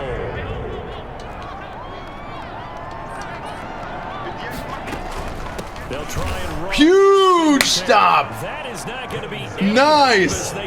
Huge stop. They'll wind up losing. Hold the field goal. And that will bring up an interesting decision here on 4th and goal. Well, that kind of hit will certainly fire up your team both on the field and on the sideline. Tackles for lost yardage, they're always welcome. That was big. That was big. The comeback, here it comes, Chad. I'm telling you. The comeback, here it comes. They didn't score a touchdown, so we held them at 3 points. So now we got to take the ball. We're going to score a touchdown here. We're going to get 7 points. It certainly does, but we got to give a lot of credit where it's due, and that's to the defense because they ran onto the field. Hey, I'm telling you, the comeback is coming, dude. The comeback is coming. You got to go put out the fire, and they did, holding them to a field goal. Now we get a peek at the captain of this offense heading back out there. It's Justin Fields' DD to INT ratio, and also where he'll be working next year. And you know the quarterbacks that I know that are the best ones, the ones that really True, GD Reaper. Team, they tell them, that's on me. That's my bad. But let's go back out there and move ahead again, guys. We can get this done. One good thing for him, it did only lead to a touchdown after that. Okay, not bad. Thanks to the defense. And he's taken down, but able to slip across the 35. He's brought the drive starting with a first down, 11 yards on that pickup. on the play. First down, Bears. From the shotgun now, here's an inside give. I should have tried to bounce it. Just a yard on the first down carry, so it's Last week, 161 yards and 2 touchdowns. A gain of a yard. He's actually owning on the season. And 9 at the 37-yard line. Why did he grab so slow? So what that play was, it's a counter. So what a counter is when you go and you make the defense think you're running one side and then the other, and then you pull one lineman from the other side of the line to this side. And then you block down and you go here. Out of the gun, they'll look to throw. So the purpose of a counter is basically to get the defense to take one step this way before, so that you want them to misread. So they take one step this way and then they're like, oh crap, and they go the other way and then they get down blocked. I can explain it a lot more in depth if you want me to. Okay, good. Go. He got hit.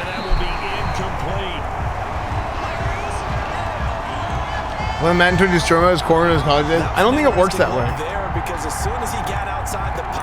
I'm gonna go for it, Chad. I'm going for it. Do you guys want me to explain how a counterplay works? Defenses want to try and keep, because I actually can. I think that discouraged him from taking off and made him try a pass downfield that fell incomplete. The offense is okay, so this right here, this is what you call a. I think this is just. I can't tell. I think this is just one. This is like a. You would call this like a T counter, right? Oh no, it's a GT counter. It's a GT counter. I couldn't tell based on the lines. So we got the first down, so that's big. But also, look at this. So this is what a GT counter is. Guard, tackle, counter, right, to the left side.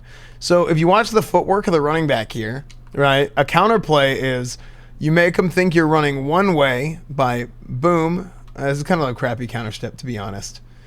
But like you wanna take a step to the right. Take a step to the right, plant, and then go to the other side.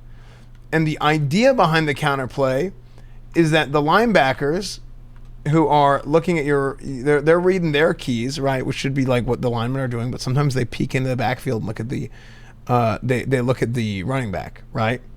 So he steps forward here before he realizes, this is actually perfect.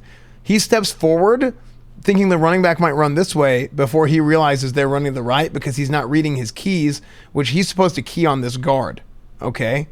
So if he's supposed to key on this guard and he sees this guy pull right here, that's what you call this. You call this a pull. So you have a GT, guard, tackle, counter. And how a counter would work is these guys pull and you bring them across the other side of the line, and then all the other blockers here, so this tight end, this tackle, this guard, frick. Oh my gosh, it's so hard to control. This guard and this center all want to block down. So if we really want to talk about it, here, let's do this. You want to see some Coach Esfand action?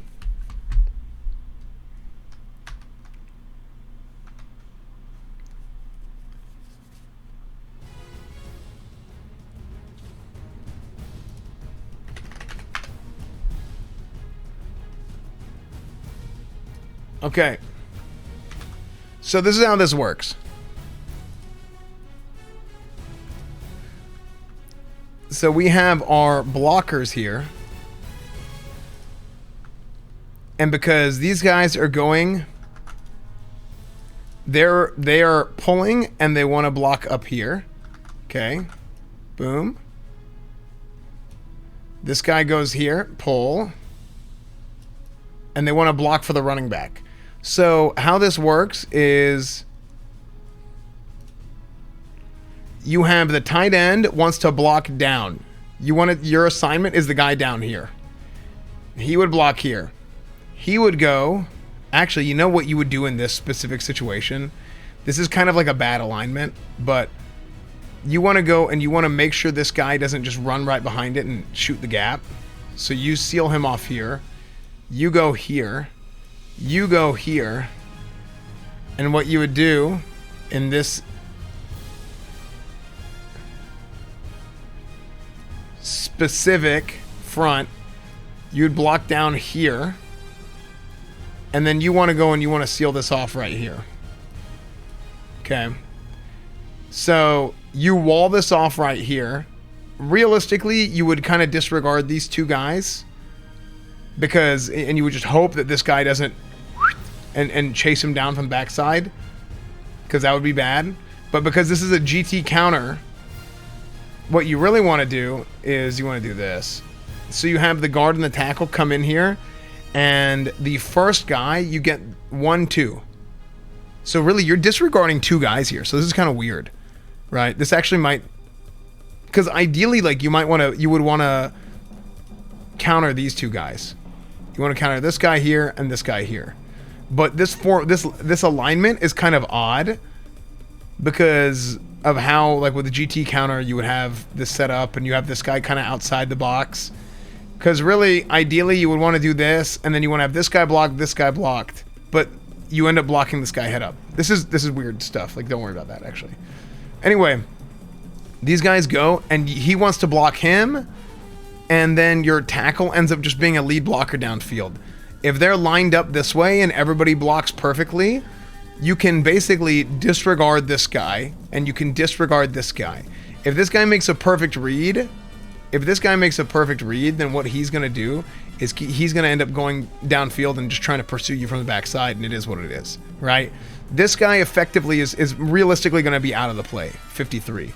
So what your running back does right here is he goes counter, boom, and then he wants to run it back this way. And then you have your receiver here block the slot, or block the nickel corner. Your slot receiver blocks the nickel corner, and then fake step, boom, and you want to run it to the left. So that is how like a GT counter type play would work. So do you guys understand what I was explaining or no?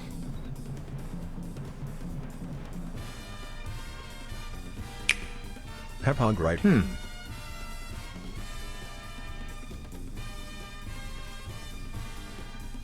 I don't even watch NFL, and yes. So yeah, like literally every single football play that happens like has like these sort of like intricacies. So what happens when you go and you get down to the line, your center, the center right here who's in the middle of the line, this guy, he comes down and he calls the front.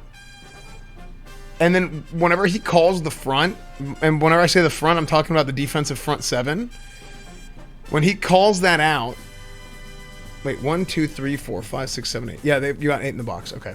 Well, usually it's a front 7, but he calls the front, and then based on what front he calls, they'll be like, okay, well, that's the middle linebacker, whatever, and then the O-line makes that adjustment off of it, right? And then you might have certain calls between the guard and the tackle, like you might, you know, hobo, molly, like whatever, right? Different teams have different terminology that mean different things, right? Like we had like we used to have a call that whenever we were doing pass protection, if a guy was uncovered and we had 2 guys loaded on the outside, we would do like a hobo call, right? And the hobo call, what would happen is this guy would, if let's say, okay, let's say, let's look at this. This is what we used to do. You would have a call where, let's say these 2 guys, if we were in a situation where these 2 guys would be lined up right here, okay, like way wide, and it was just like a weird look, what we would do instead, we'd be like, hobo. And what that means, because normally if these guys were lined up properly, what would happen is you would have the guard block that tackle right here, and he would get the outside linebacker, right? But that is not the case. So because he's uncovered. So, well, really in a pass set, like, you know, you would probably draw it up like this, right? So what ends up happening is because they're lined up like this, the guy blocking on the end would go and he would do what we call a hard set, right?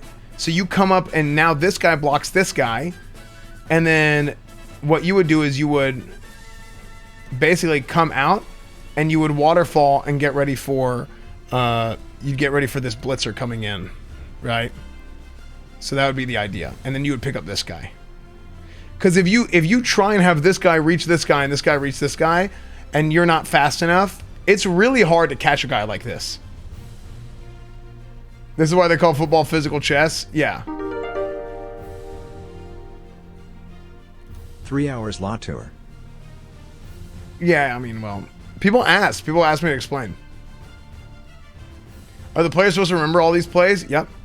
All the plays and like all these sorts of philosophies, right? Like offensive philosophy and like different schemes, like because sometimes you remember like, oh, I don't know exactly what I'm supposed to do on this play. Well, there's like zone blocking versus man blocking schemes, and a lot of offenses use zone blocking, so they teach you to block an area, right? They teach you to block an area of the field, and then you make those adjustments on the field.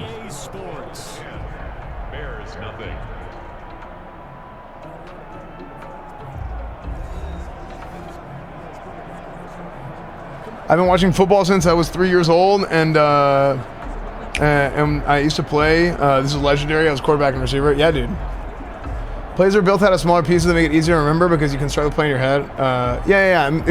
We'll see. And then, so they do that too, right? Like sometimes they'll like call a play, and they'll have different parts of the play called different things. So it might be a totally different play, but then they teach the O-line like, hey, this thing, you block it the same on like all these plays, and then they just teach you like the different subsets.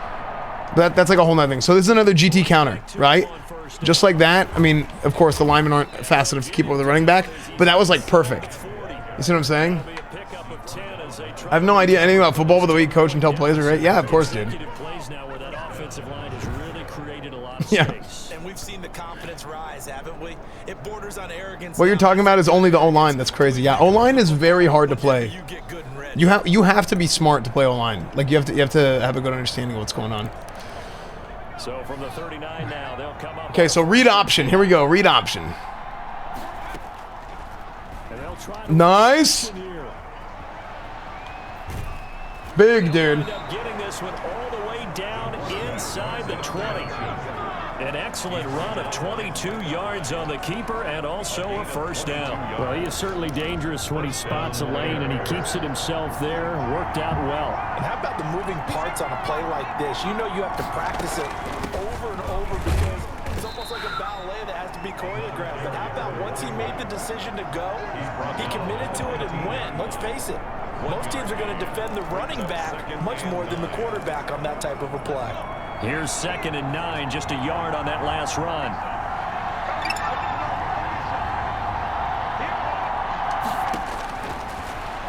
switch it up here and look to throw. A throw left side, taken in by Komet.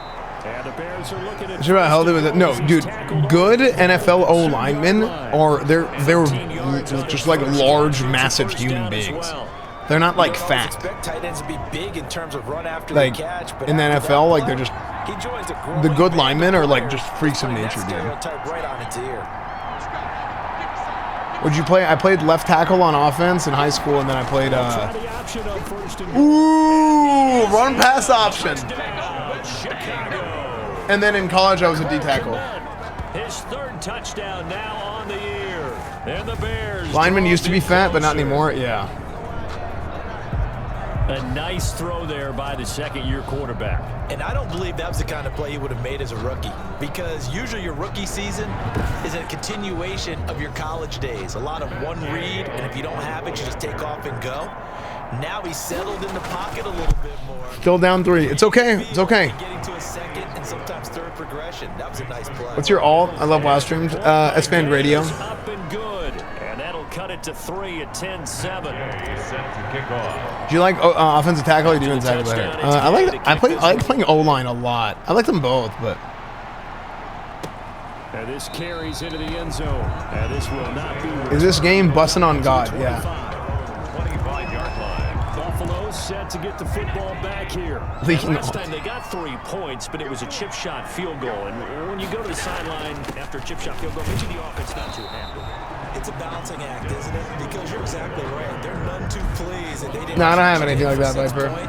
But they also have to remember they did put points on the board. 3 points is 3 points. And in this league, you take points when you can get them. Not easily done. Looking to throw on second down. Allen. It's Knox, the tight end, making the catch.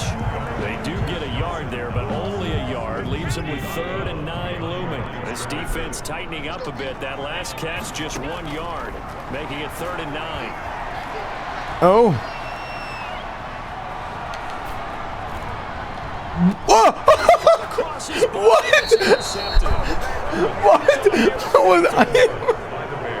Offensively, when you see coverage, what was that? Has to go through the quarterback's head. Drive the football when making throws. It's not just the deep guys covering. It's the guys underneath you have to be careful of. Drive your throw. Otherwise, you see results. What a stupid. Now Chicago getting ready to go as they take the field. Okay, here it is, dude. Sure to have the football back, but also, Charles, after a long drive of their own, they've got to be a little weary. Yeah, I would agree with that. And what you have to do to combat it, try and get fresh legs in where you can. Nice. Okay. Good play, good play. Solid 10 yards. Slow the tempo down a little bit. Let them catch their breath. Dude. Oh my gosh. Oh my, dude, O-line, you got to block somebody. That was terrible. Lose yardage back to the 34-yard line. 2 yards the loss, 2nd and 12. Is that any good? What up, dude? First half, 10-7. Is this game better than last year's? This is last year's right now. Well, this is 21. 22 comes out next month. I can't wait, man. 22 is going to be, it looks like it's going to be really fun, actually. They're adding like a bunch of franchise features, which is what I do. After getting stuffed on first down, not much better there. 2-yard gain. Oh! That would have been amazing, dude. Good starting field position on that drive, but couldn't do anything with it. Okay, we're going for the tie. We're tied. We're going for the tie right now. Disappointing end to excellent field position. When that drive started, we're going for a tie right now. They were thinking about. And this will split the uprights. It's right down the middle, and that will knot us up at 10. So 2K is making another NFL game? Yeah, but they're not going to have the NFL license. So it's like, if you don't have the NFL license, it almost like just doesn't matter, unfortunately. We'll see. Hopefully it's good, because competition's always good. And he'll take it up past the 25 to the 26-yard line. At their own 26-yard line. Here's the Buffalo offense now as they get set to take over here. And following the interception, we'll see what they can put together on this drive. Oh my gosh! Perfect timing, user pick. Oh my gosh, score the touchdown, dude. And they'll mark it down right about the 1-yard line. Sets up a great pick, nice return, but you know he's just beating a himself up inside for not getting all the way in. No doubt about it, because he had visions of end zone in his mind. Going to be the total hero. But we did see there the emphasis on it's not just good enough to pick it off anymore. Here we go. Touch. Boom. Taysom Hill. End zone touchdown, Chicago. Taysom Hill, his 5th touchdown now on the year. And the Bears have taken the lead. Matt Gay. CD for them. This has just been an offensive explosion here in the second quarter. Yeah, held scoreless in the first quarter. Now they find the end zone again here in the second. Sometimes you just have to have some patience. A lot of people think it's always an adjustment. You have to change what you're doing. Sometimes you just have to do your game plan just a little bit better. And I think that's part of what we're seeing here. Following the touchdown, here's Gay to kick it away. Taking it about the 1. Ooh, good play. He'll be brought down right on the No, it's not sliders on rookie. This is not little brother mode. At their own 20-yard line. The Buffalo offense. Are you mostly adapting the opponent, or does the opponent adapt to you? I mostly adapt to the opponent, I guess. Well, but they're losing here in the second quarter. What might they change offensively? Oh. I think that what you're Oh trying my. to do is expand how you get the ball to him a little bit. Are you playing or just coaching? I'm playing too. Listen, they used to call them the West Coast offense, the long handoff. Serve as your running play that way, as well as continue to feed him football. Some of these runs now may pop bigger later in the game because of the effects of running it. Sometimes people, after a while, they don't want to tackle him anymore, or they get tired, or they get out of position, or he runs through tackles. Ooh. He's having that kind of game. All right, Stevie, we'll see you later, dude. Yeah, Final Fantasy 14 tomorrow. And then at some point, I need to pug Karazhan and Gruels and Magtheridon this week. I don't know when I'm going to do it. Maybe I'll do it earlier in the day. Saturday, there's an arena tournament, classic arena tournament going on this weekend that Blizzard asked me to help cast. So I'll be a part of that this weekend coming up. So.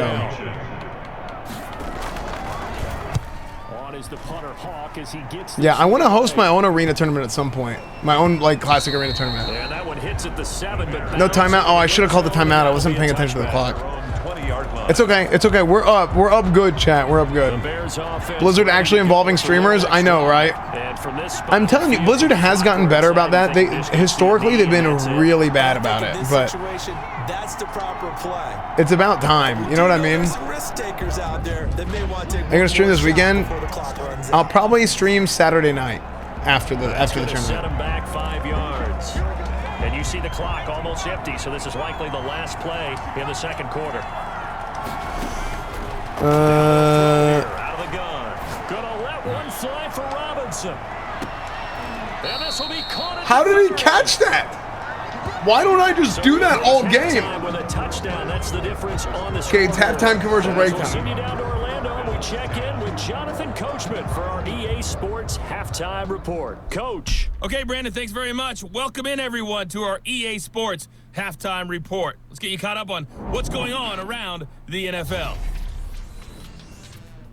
We'll begin up at M&T Bank Stadium in Baltimore, where it was definitely a game with some intrigue, as you can see by the score line. Are you mostly streaming or live? 35-24, the final score. From there, we head down south to Atlanta. Check on the Falcons at home at Mercedes-Benz Stadium. And they were winners in that ball game over the visiting New Orleans Saints. 28-21, the final score. And then lastly, on Monday Night Football, those fans will be riled up as it'll be a good matchup between their guys and the Arizona Cardinals. Meanwhile, in our game, it's been a back-and-forth first half. Who can put it together in the second half? For the answer, we turn it back over to our broadcast team of Brandon Godden and Charles Davis.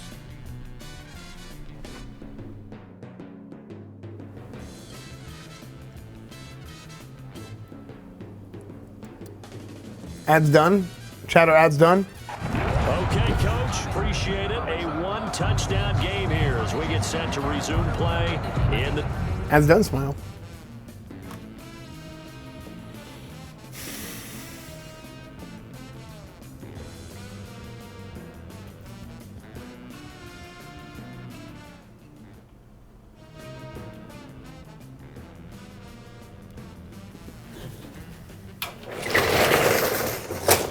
Hey, hell of a first half. Hell of a first half, boys. Hell of a first half, man. Hey, that's what I like to see.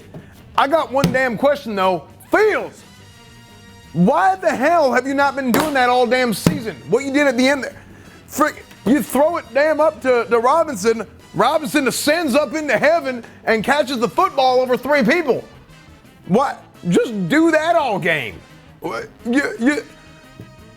You've thrown 7 touchdowns, 11 interceptions going in this damn game. Just keep doing that. What the hell's wrong with you? Other than that, great job defensively, amazing job. Barrington, we got some young folks on this team who are doing a damn good job. Jalen Johnson with interception down to the 1-yard line, hell of a job, but unhitch the damn trailer, okay? You're trying to run just unhitch the damn trailer and score a touchdown. You get down to the 1-yard line, you can do a hell of a lot better than that, son. You can, okay? Yeah. Really, really good work. That's cool and all, but I have a question. When I was peeing earlier, it was burning a little. I've heard your wife talk about you having pee lissues. You did not. Also lava No. pee? I need help. Whatever you do, just don't try icing it. Listen, we got to worry about a damn ball game right now, okay? Take your damn piss and get ready to get on the field, okay? I ain't your damn doctor, okay? I'm your damn football coach. That's what I am. Okay, hell of a first half. Finish the damn ball game, okay? Let's get after it.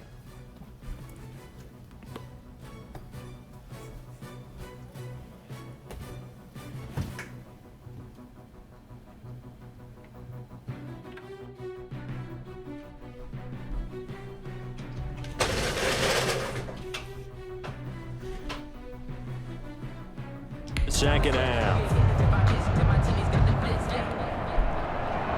Set to resume. Here we go with the second half. The Bears holding the lead and ready to receive the kick.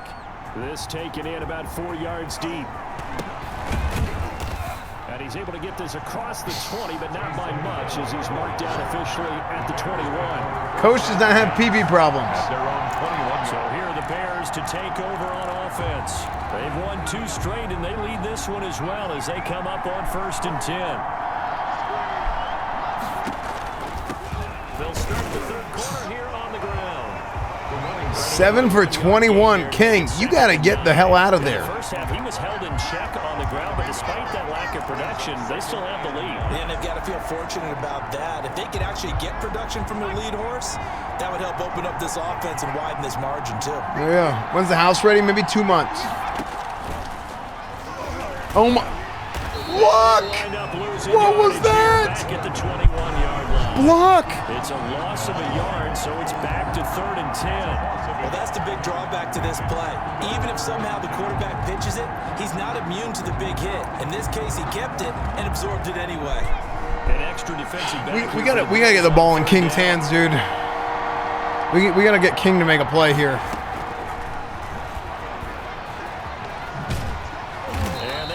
I'm going for it. I don't care. I'm going for it. At the 27, no first down. 5 yards, not enough. And it'll be 4th down. Running lanes were at a premium in the first half, but he's able to find some room there, and he's hoping nice. Of a big second. Nice. And he gets it to the 34. Good enough for the first. Just his 2nd catch of the game so far. This one moves the chains. Okay. 2 yards on the carry there. It'll be 2nd down. And they're going to speed things up here. Do you guys see that? What is happening? That's not correct. What are they doing over there? What is happening? Okay. Here's 2nd and 8. All right. He's going to hit his man out of the backfield. All right. And he slips up past the 45 before being tackled. 11 yards there, 1st down. But one of the ways the running back and they were touching it. That was weird. They were like lined up in the same spot. Scan the field, and here he finds the open guy for a nice pickup. Oh. Throw on 1st down there, but it's incomplete. Even without a ton of pressure in his face, it just shows how difficult it is to pick upon his Okay, pitch, wide receiver, reverse. Is this gonna work? Is this gonna work? The quarterback and when he delivers the ball. Okay, we're gonna try this. This is called the reverse, chat. Okay. Fumble! No! No! No! Come on! Why? And this is going to be brought back for a Bills touchdown. At least hold on to the ball, dude. Probably just hoping the defense could hold it, maybe force the punt. Instead, they force the turnover and take it into the house. Well, the plan I don't think it worked. Come on, they dude. wanted. Instead, they got a lot more than that. Big-time capitalization by taking the ball away and putting it in the end zone. Here's Bass now for the extra point.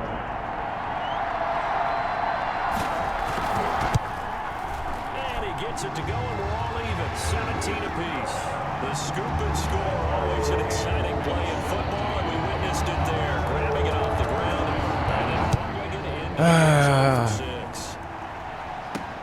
This will make it into the end zone.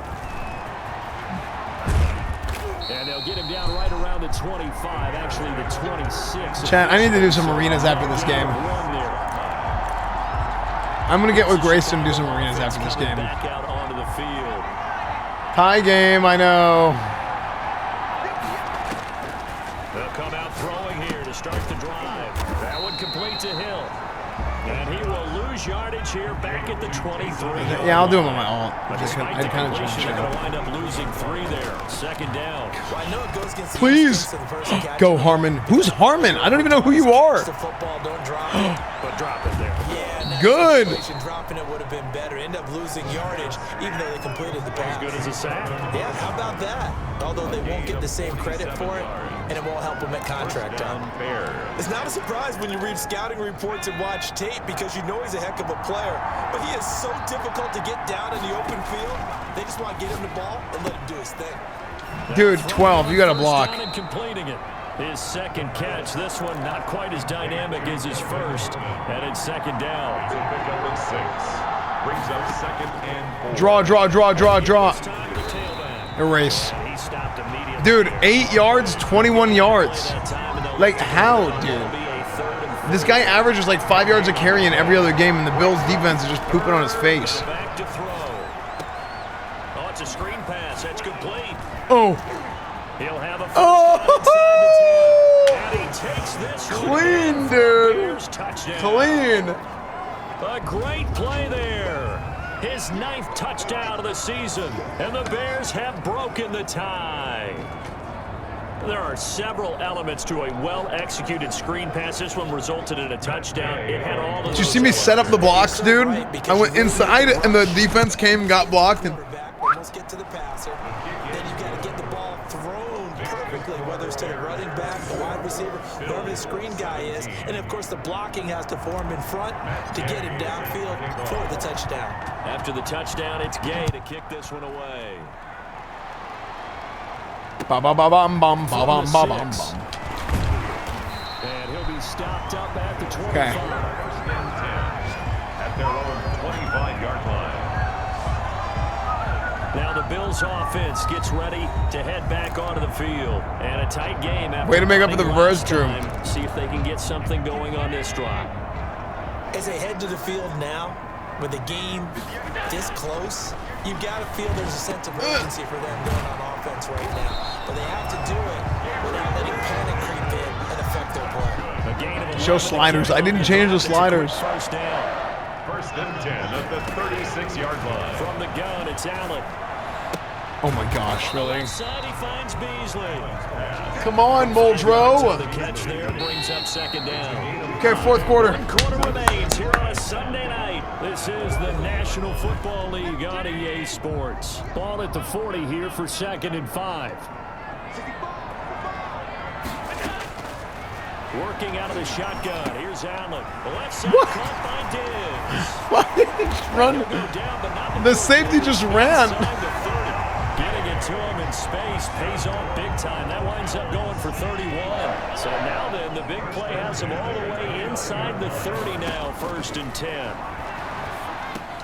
Allen's throw is complete.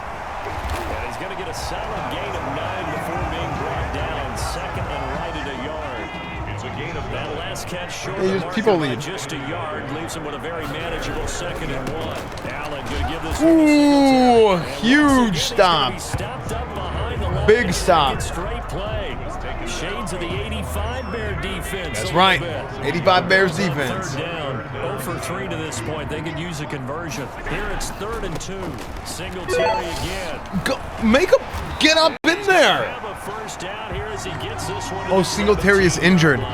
Tochukan, thank you for giving us up the deep read. With some problems getting up. We'll check on his status when we return to Orchard Park. The drive continues as they search for a tying touchdown. Here's 1st and 10. Inside the red zone here. They'll look to throw. Here's Moss with a catch out of the backfield. The completion, but they go in the wrong direction. A loss of yards, and now they're dealing with a 2nd and Dirty long. hit? I didn't dirty hit him. It just happened. Now Allen going to give it to Moss. Nice. Dude, their new running back sucks, apparently. A loss of 1, now a loss He's of actually 2, not bad in and they're real life. staring at a 3rd and 13. Possibly But we're a making him turning suck 'cause point. he's Big nervous. play coming. This is 3rd and long.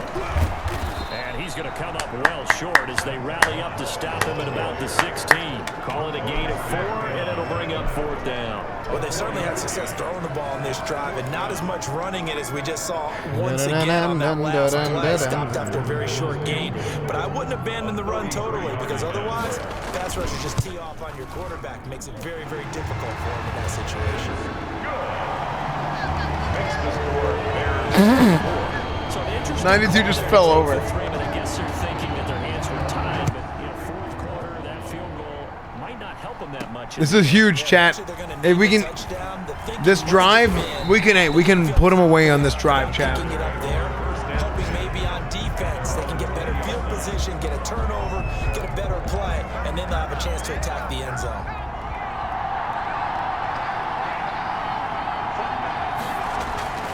They'll try and start this drive in the air. Now it's complete. And he goes nowhere. He'll lose yardage back at the 17. And despite the completion, they're going to wind up losing 3 there. 2nd down. Off the play fake, he'll look to throw. And that is incomplete. You can tell they wanted to get that ball downfield. They had nothing working in the What? secondary, so he dropped it off to the running back. That one ended up incomplete.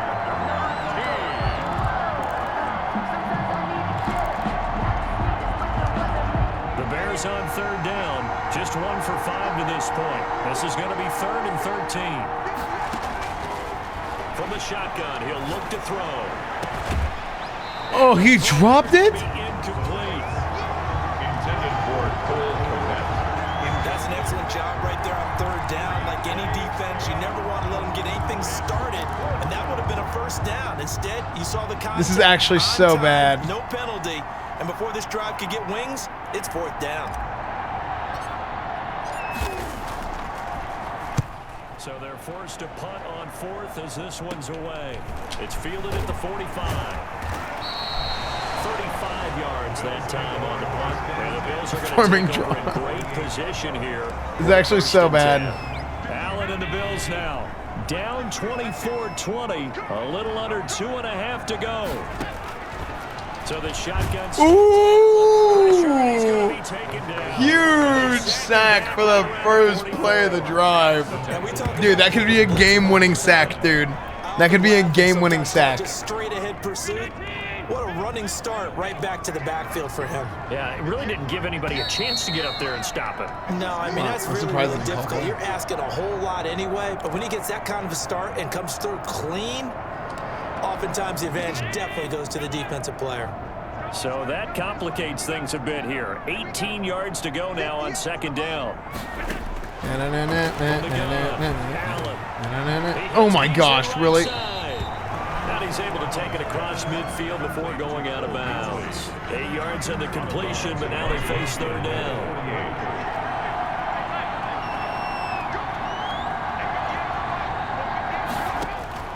Back to throw. Allen. There's 4 guys there. How did he put it there? How? Get the 3rd down conversion. Allen to Oh my. First down, Buffalo. He'll get this one complete to Davis. A gain of 6 there on first. Allen trying to hurry everybody up to the line of scrimmage. Oh! User! Straight user pick. Oh my gosh, dude. Oh, what a play. Believers. Okay, I still have to get a first down here, technically. And it's looking like they're going to go up just short, as this is definitely not his best throw. And it'll wind up being intercepted. On first down, King. He's brought down at the 34. Call it a gain of 4. Okay. Now No, it's not rigged. Use the first of their timeouts as they'll talk things over prior to this upcoming second down play. Malden Boy, thank you for the 6 months. Thank you, Malden Boy. Chat, if you guys have a Twitch Prime, you haven't used it on anyone yet, and you want to use it on the stream with the widest variety of content in the world and the planet, and also the most handsome, charismatic, and talented best gamer. If you guys want to use it here, and also most beautiful, if you want to use it here, I would highly appreciate that. They'll keep it on the ground. It's King, and he'll be brought down. Oh, that's a face mask. Certainly looked like it. Indeed, here come the flags. Not even one? Frick. Unbelievable. Wow. Face mask, thank you, ref. They've been doing it all game. Stage in the 4th. Hard to believe. Really hard to believe, and now that glow of hope that you had begins to flicker out, doesn't it? Yep. They'll keep it on the ground. It's King. Now the Bills will use the second of their timeouts. Exhilarated. Thank you for the tier 1 3 months. Thank you, dude. Left to go in the game. This, in all probability, another run here on 2nd and 8. And this is incomplete. Speed is the name of the game.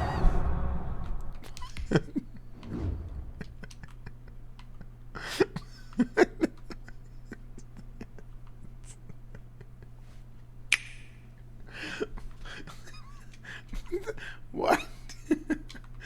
What? What?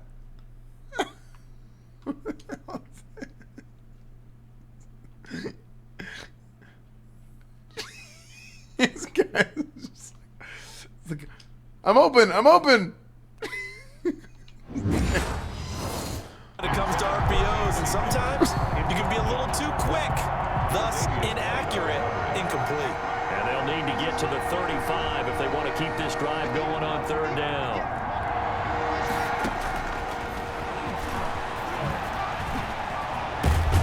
Ooh! Have the first down, and that is going to suck the life right out of this crowd. The Bills are going to go ahead and use their final timeout as they get it with under a minute to go now in the football game. From the 34 now, here's 1st and 10. On play action, they'll throw. And he's going to find his man out of the backfield. That's complete. But despite the completion, they're going to wind up losing 3 there. 2nd down. Oh, finally a big run. Another face mask, ref. Face mask. Here come the flags. This is going to get him a first down. Defense. Come on, baby, we got to do our job. Trailing in the 4th, this close in the game, that's a penalty you just can't afford. Come on, baby, we got to do our job. Drives coaches and teammates insane. One of the players is so pissed. So the penalty yards marched off on the face mask. Here's 1st so and 10. pissed. Now a handoff looking right. And he was able to shed 1 tackle. I got, look, could listen. not get away from there. Now the Bears going to call the first of their timeouts. It's just their first. They've got 2 more to use here in the final stages. At the Bills' 10-yard on 2nd down. It's King.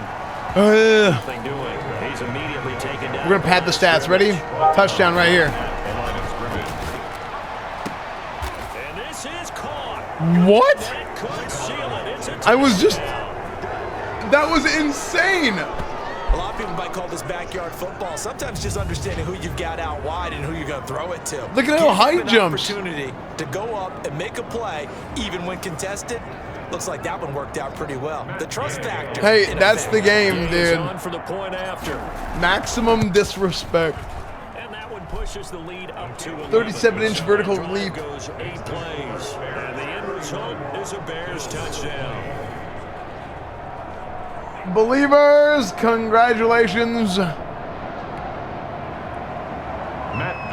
set to kick off. Following the touchdown, here's Gay to kick it away. Will the Bears beat the Bills? And a nice return sets him up pretty good here right at the 30-yard line. Dude, back-to-back for the Believers tonight. Not bad. Not bad. Buffalo offense ready to go for their next drive. This is just an exercise in futility. Do you even bother running a play here offensively? I wouldn't, because game's not over? Yeah, it is. And that should do it. Believers. Jalen Johnson. Tonight's. Well, I know at points in this one you wanted to close your eyes because of all the points that were being put on the scoreboard. You're a defensive guy, but it was a fun little track meet, wasn't it? It was, and you know the people who really enjoyed this game? They're the ones that like going to batting practice at the Major League Believers, Baseball. what a night for the Believers, dude. 11 game, that sort of deal. That's right up their alley with what we saw in this one. Darth Otis, So thank you for the 4 Chicago, months, dude. Their strong start to the year continues as they're up to 5-1. And they'll be able to enjoy this one through the bye week before they get back at it again. Meanwhile, for Buffalo, the loss here will move them back to 500 at 3-3. And they'll try to get back on the beam next week as they'll head to Cleveland to take on the Browns. So for Charles Davis and our entire crew, I'm Brandon Gaudin. Next game, guess what? Charles and I will be here again. It's the NFL on EA Sports. What a game, dude. What a game.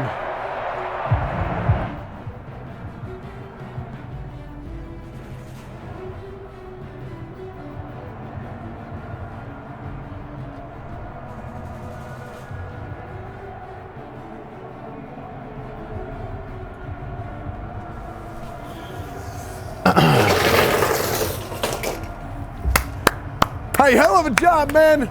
Hell of a job. Hey, be proud of that win. Also, screw the doubters. Screw the doubters. Hey, that's exactly what I've been saying all damn season. Hell of a job. Y'all should be proud of that one. Y'all should absolutely be proud of that one. Okay, we had a hell of a game. I don't got much time because I got to go give Now a... that the game is over, can I stop taking the 8.1 enhancements in my butthole? No, I don't know why you insist giving no, your that special wasn't treatment me. every game and after showering for That all of wasn't us. me, okay? Look, listen, I don't got much time, okay? I got to head to a press conference here. All right? I got to head to a press conference. Okay? We got a post-game press conference coming up. Then I got to go do some arenas on that World of Warcraft. I just downloaded that there game. And I don't got that much time, okay? I got to get we got to get the damn flight. Hey, listen. Hey, Coach. Chip Dixdale with the Chicago Times here. Can you wait until I get to the damn press conference? Had to come back from down 2 scores in the first quarter. How do you plan to whip those Lizzie bumps so they don't come out looking like a bunch of grandmas? Listen, hey, we'll get to... Holy hell. Hey, Coach. Chip Dixdale with the Chicago Times here again. That's 2 weeks in a row your team has had to come back from down 2 scores in the first quarter. How do you plan to whip those Lizzie bumps so they don't come out looking like a bunch of grandmas? Okay, listen, y'all won't let me go talk to my damn team first. Coach, I keep hearing people around here talking about sliders. Are sliders being served along with the ice cream? Because that would be great. See, now now they're asking for me in there. Hey, listen, yes, we will have a post-game meal of sliders. NBC Sports here. Oh, my Lord. What are the chances of making the playoffs this year? Do you believe... Listen, I guarantee you that we're going to make the playoffs this year, okay? I guarantee you we're going to make the playoffs this year. It's going to happen 200%.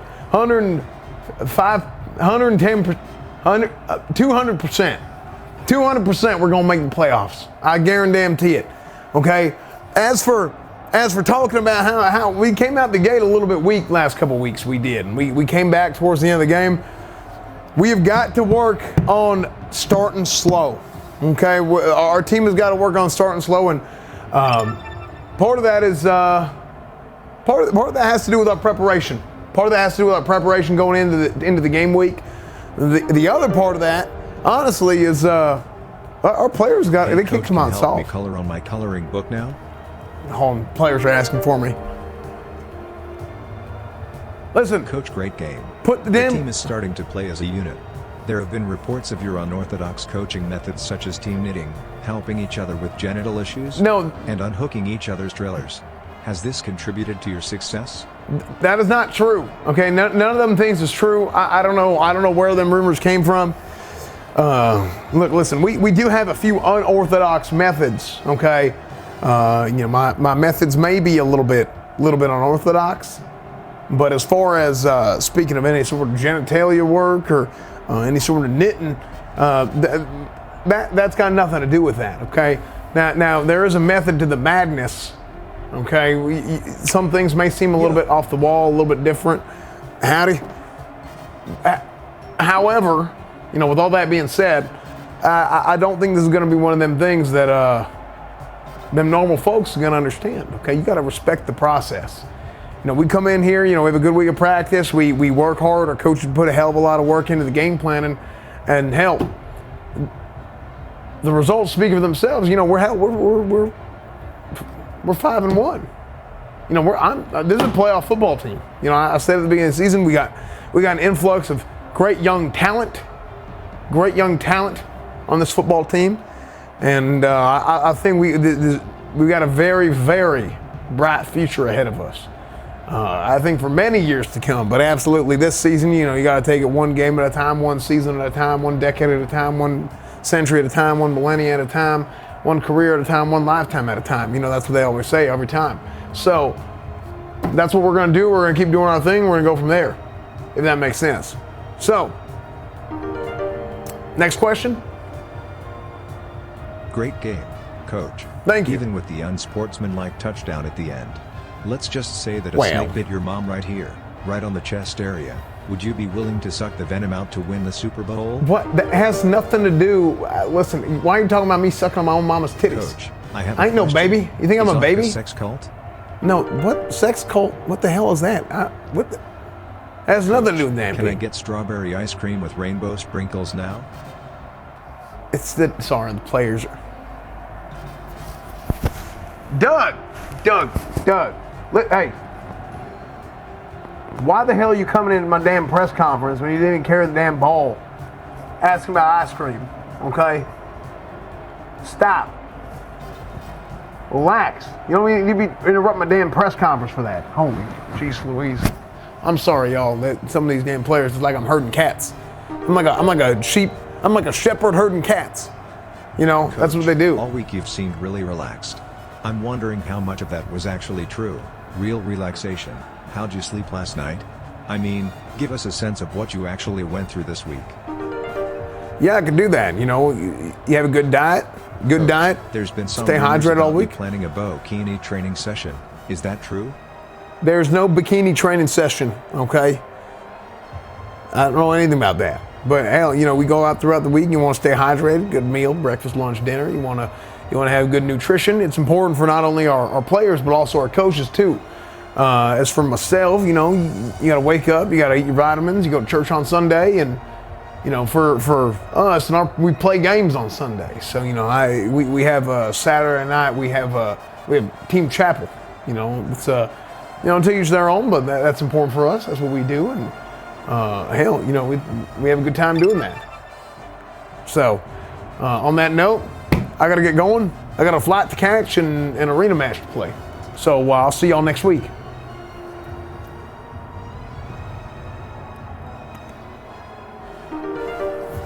Sir, what are arenas? Listen, I'll explain. Coach, I think your Ford Ranger is getting towed in the parking lot. My Ranger's getting towed? Oh, Lord. Is the one with the big ass longhorn horns on the front?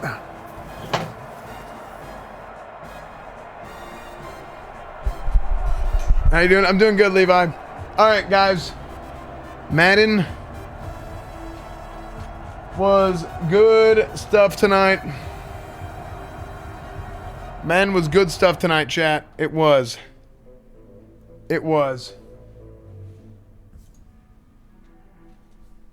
Madden was very good stuff tonight. You know what else was good stuff? New World, actually. New World was good stuff, too. I enjoyed New World today. Tomorrow, what I'm going to do is... Wow, it's actually much later than I thought. Very entertaining stream. Thanks, dude. Tomorrow, I'm going to do Final Fantasy 14. We're going to continue that probably around 3 or 4 o'clock. How much did that penthouse cost you? The same cost as Photoshop. Once it's like what, $400 a year. So, anyways, guys, YouTube, Instagram, Twitch, Twitter, everything is SFanTV. Thank you guys so much. YouTube, Twitch, Twitter, Instagram, Reddit, Discord, everything is SFanTV. If you guys want to, you can go follow, join all that stuff, do whatever. Everything is SFanTV. Jack, thank you for the tier 1. Thank you guys so much for the subs, the resubs. Final Fantasy has been pretty freaking awesome. New World was pretty good today. Surprisingly good. I wasn't expecting to be as good as it was. So, tomorrow my plan will be to play Final Fantasy. I will start at around 3 o'clock or 4 o'clock Central Time. So, like 12 or 13 hours from now. Should be good. So, we'll see what happens. YouTube, Instagram, everything is SFanTV. All right, we'll see you guys later. Bye, everyone. I might go do some arenas on my alt, so I'm just going to raid my alt and then whatever. All right, bye, guys. See you guys later. Bye, bye, bye, bye, bye, bye, bye, bye, bye, bye, bye, bye, bye. SFanTV, SFanTV, SFanTV.